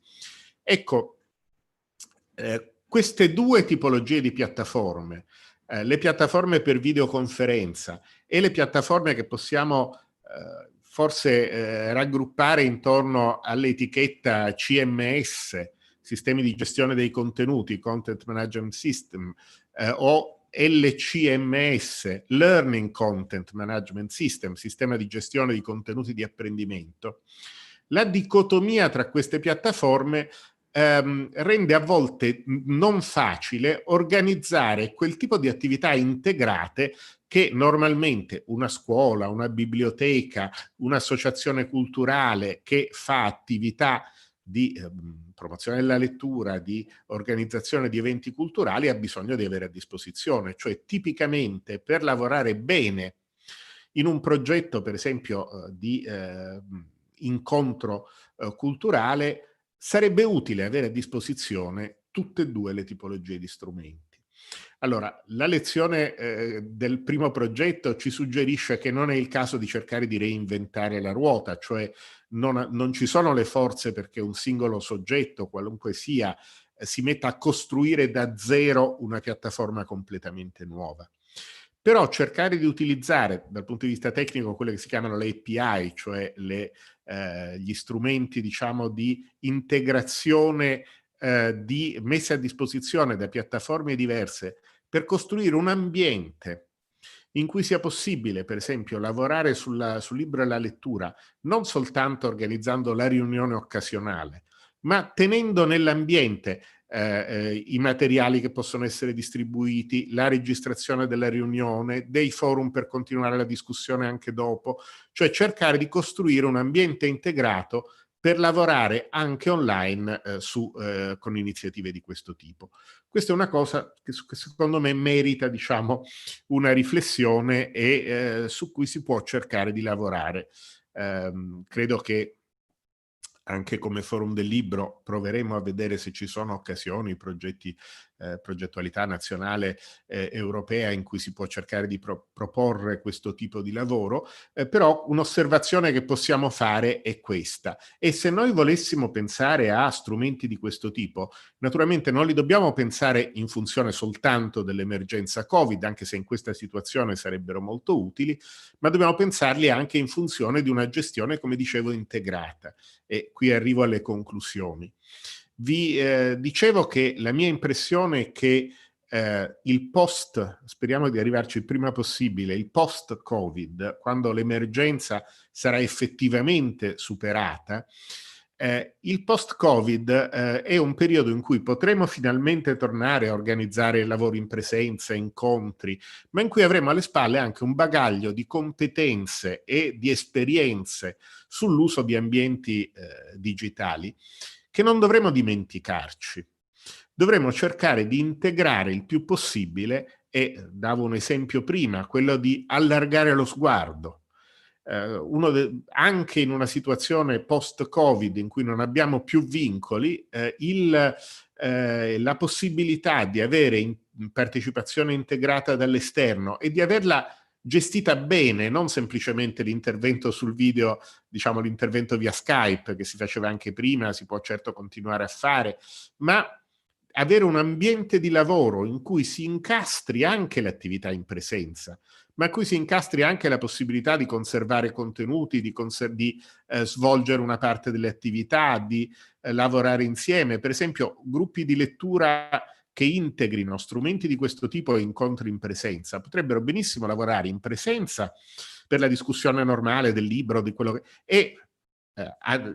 su piattaforme di questo tipo per un incontro con l'autore, per un incontro con qualcuno, diciamo, che può, un docente universitario, uno scrittore, che può in qualche modo parlare del libro da un punto di vista diverso. Una buona integrazione di questi ambienti è una condizione per poter pensare ad attività di questo tipo, che in forma del tutto artigianale si facevano e si potevano fare anche prima, ma stiamo imparando che se abbiamo a disposizione degli strumenti un po' più sofisticati si può fare meglio e anche la qualità della partecipazione può essere migliore. Io mi fermerei qui, ho cercato di fare appunto un po' una cavalcata tra progetti, idee diverse e anche qualche riflessione su quella che è la situazione oggi. Spero che magari per ciascuno una cosa diversa, ma qualcuna di queste indicazioni possano essere utili e per domande, discussioni, insomma, se avete delle domande particolari, adesso riapro anche la finestra delle question and answer che in questo momento non ho aperto, ma la possiamo aprire, recuperare. Sì, Gino, se lei vede le domande può rispondere direttamente. Allora, progetto europeo ma suddiviso per nazione, sito di istruzione tutto in inglese. Allora, nel caso dei progetti europei noi abbiamo l'indicazione, l'obbligo di rendere a disposizione il sito in tutte le lingue dei partecipanti, dei paesi partecipanti, e quindi lavoriamo. Il sito Living Book, come avevo fatto vedere, c'ha la linguetta attraverso cui si può selezionare la lingua, ci sono le lingue dei paesi partecipanti, e nel sito Retwinning sarà fatta la stessa cosa. In questo momento abbiamo integrato insieme, per esempio in quella pagina di risorse che sono in inglese e risorse che sono in lingue nazionali dei paesi partecipanti. Ovviamente non tutti possono, cioè, io non potrei leggere una risorsa o una pagina in romeno e ahimè nemmeno in greco, però il fatto di avere un contenitore comune aiuta. Progressivamente il sito finale, ma abbiamo ancora un paio di anni di lavoro, dovrebbe essere, le cose saranno disponibili in tutte le lingue, a cominciare dalle linee guida del progetto, che sono già in uno stadio abbastanza avanzato. Io spero che possa essere messo sul sito una prima versione delle linee guida, inizialmente in inglese, perché poi la traduzione nelle lingue nazionali ovviamente la faremo alla fine per tutte le lingue, ma almeno in inglese possa essere messa presto una prima versione delle linee guida anche del progetto Retwinning. Scuole e biblioteche possono inserirsi e usare la piattaforma. Per la piattaforma Living Book assolutamente senza problemi, per la piattaforma Retwinning anche, ci si può già adesso registrare liberamente, ma è una piattaforma che in questo momento è come vi dicevo, neanche un alfa, perché il progetto è appena cominciato, sostanzialmente è cominciato 7-8, concretamente, diciamo, formalmente è partito un annetto fa, è un progetto triennale. La prima parte ovviamente è di elaborazione teorica prima di lavorare agli strumenti, e quindi è ancora veramente uno stadio molto iniziale, però è tutto aperto, tutto pubblico, sono progetti europei. Ovviamente l'obiettivo è quello di rendere tutto pubblico. Allora, cerco di recuperare un secondo anche le Q&A, eccole. Qualche idea su cosa usare per gruppi di lettura sia in presenza che online? Provato con Zoom, ma non possibile. Allora, appunto, la mia impressione è che manchi uno strumento effettivamente specifico che metta insieme, se voi guardate su, per esempio, Goodreads gestisce tanti gruppi di lettura, c'ha strumenti per gruppi di lettura, ne offre, ma sono strumenti per un'interazione asincrona, tipicamente forum. Zoom e piattaforme di questo tipo mettono a disposizione lo strumento per lavorare nella riunione specifica, ma non per gestire l'interazione asincrona. È chiaro che un buon gruppo di lettura e anche un buon reading tandem ha bisogno di tutte e due queste caratteristiche. Per questo sarebbe auspicabile riuscire a fare qualcosa che le metta insieme. Per adesso probabilmente si può lavorare cercando di integrare l'uso delle due piattaforme. Da un lato, per esempio, aprire un gruppo di lettura su Goodreads o su un altro strumento di social reading che permette di lavorare su gruppi di lettura, o al limite anche sulla piattaforma Living Book, in cui c'è l'oggetto ontologico del gruppo di lettura, e contemporaneamente scegliere una piattaforma per le riunioni live. Queste piattaforme più o meno oggi danno funzionalità abbastanza simili. Quindi Zoom, Google Meet, sono tutte piattaforme utilizzabili anche per gli incontri, diciamo, online di un gruppo di lettura. Se l'incontro, per esempio, nella situazione in cui ci si trovasse ad avere un incontro con un relatore, per esempio la presentazione di un libro, tipica situazione, e lì la situazione è un po' diversa, perché più che una situazione, dipende se l'autore incontra un gruppo piccolo o un gruppo grande.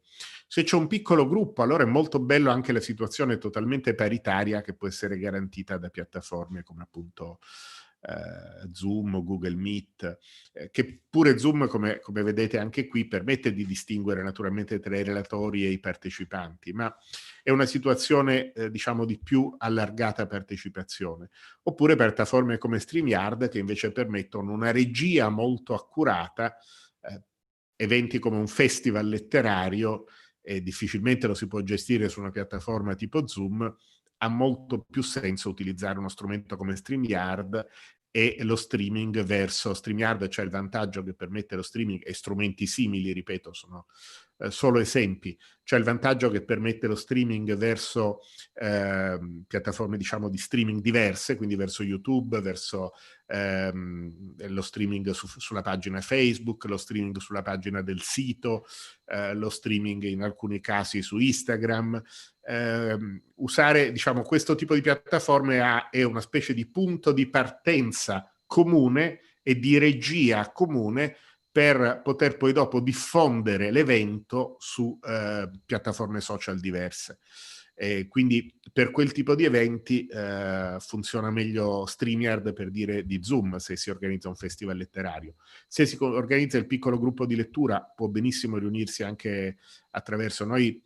I gruppi di lettura che abbiamo fatto anche sperimentalmente tra noi partecipanti per i vari progetti, devo dire che una delle cose piacevoli dei progetti legati alla lettura è che portano anche, se uno li vive in maniera un po' partecipata, non solo come l'esperto, diciamo, esterno, ma prova anche gli strumenti che noi abbiamo sempre costruito dei gruppi di lettura, prima dei gruppi un po' più allargati per Living Book, adesso dei gruppi più piccoli per il Twinning, e ci divertiamo, insomma, è anche un'occasione per leggere. E noi per esempio abbiamo usato Jitsi Meet, che purtroppo che è bellissimo perché è la piattaforma aperta per questo tipo di lavori. Zoom, Google Meet sono tutte piattaforme proprietarie, Jitsi è una piattaforma a codice aperto, però è stata abbastanza stressata dalla pandemia, hanno cercato di aggiungere molte funzionalità, è una piattaforma anche quella interessante, ma in certe situazioni è sovraccarica e quindi ha prestazioni meno buone a volte di prestazioni di piattaforme private, diciamo, aziendali. Però appunto io credo che il problema sia proprio quello dell'integrazione tra gli strumenti. Google e Jitsi è totalmente gratuita. Vedevo anche una domanda sulla gratuità. No, visto che ci sono così tanti bibliotecari presenti, mi verrebbe da aggiungere anche che forse i bibliotecari dovrebbero prendersi, come dire, un ruolo veramente partecipativo, forte in questo momento di passaggio, no? Nel senso che gestire questa transizione poi, insomma, questa integrazione, perché non è che passiamo al mondo digitale e ci dimentichiamo del reale, ma questa idea di integrare i due mondi ha bisogno di una transizione. Quando prima, no, per il primo progetto The Living Book, no, probabilmente ci sarebbe stata una partecipazione maggiore se ad esempio gli insegnanti avessero avuto una dimestichezza con alcune piattaforme come quella che voi avete, e difatti sono transitati poi per Padlet, che è molto più semplice, no? Quindi c'è un libro per ragazzi che ho letto da poco, che si intitola La mia rivoluzione, di Catherine Patterson, e parla di Cuba a fine anni 50, quando Castro, no? Arruola gli insegnanti, ma anche una serie di volontari, ragazzini, a fare la grande alfabetizzazione di Cuba. Toglie Cuba dall'analfabetismo, perché tutti alla fine imparano a scrivere il proprio nome.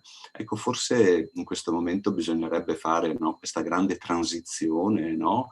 Però chi può farla? La scuola senz'altro, però ecco, una cosa che mi sto portando da questa mattinata è, per dire, la scuola si è ritrovata impreparata perché ha accumulato dei ritardi spaventosi. Ecco, forse la lezione da prendere è non accumulare ritardi, e in quest'ottica adesso guardo l'orologio che siamo a ridosso delle 12:30 e andremo a chiudere adesso, magari sarà Romina o Daniele Brunello di AIBA a chiudere la mattinata, no? Cioè di non accumulare un ritardo tecnologico e di essere sul pezzo.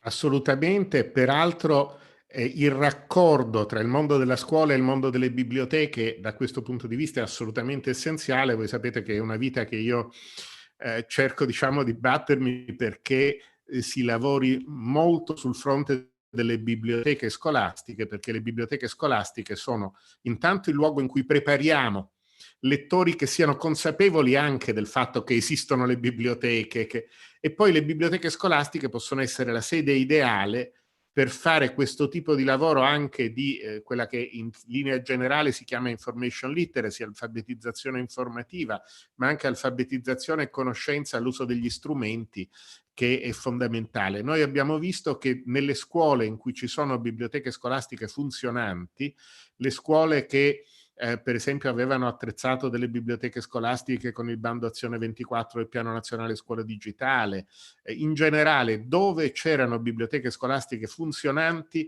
l'emergenza della pandemia è stata affrontata molto meglio.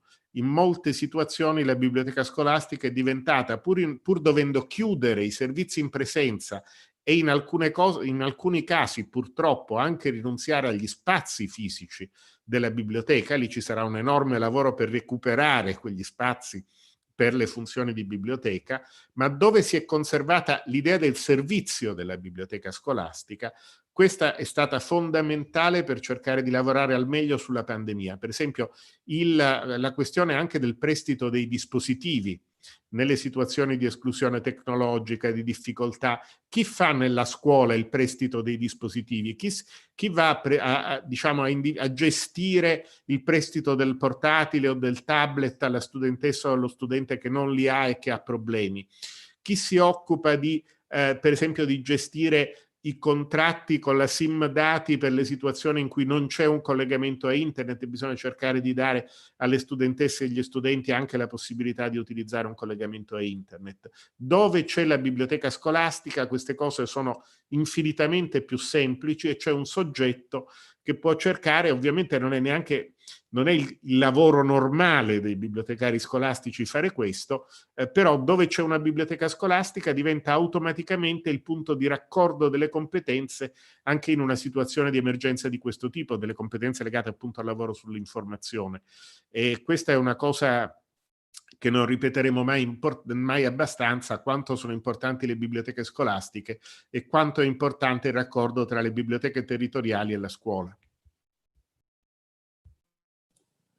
Bene, grazie Gino, grazie per gli spunti che ci ha offerto in questo suo intervento. Il tempo incombe, sono le 12:31, quindi lascerei la parola a Daniele Brunello del Live per un saluto e poi chiudiamo.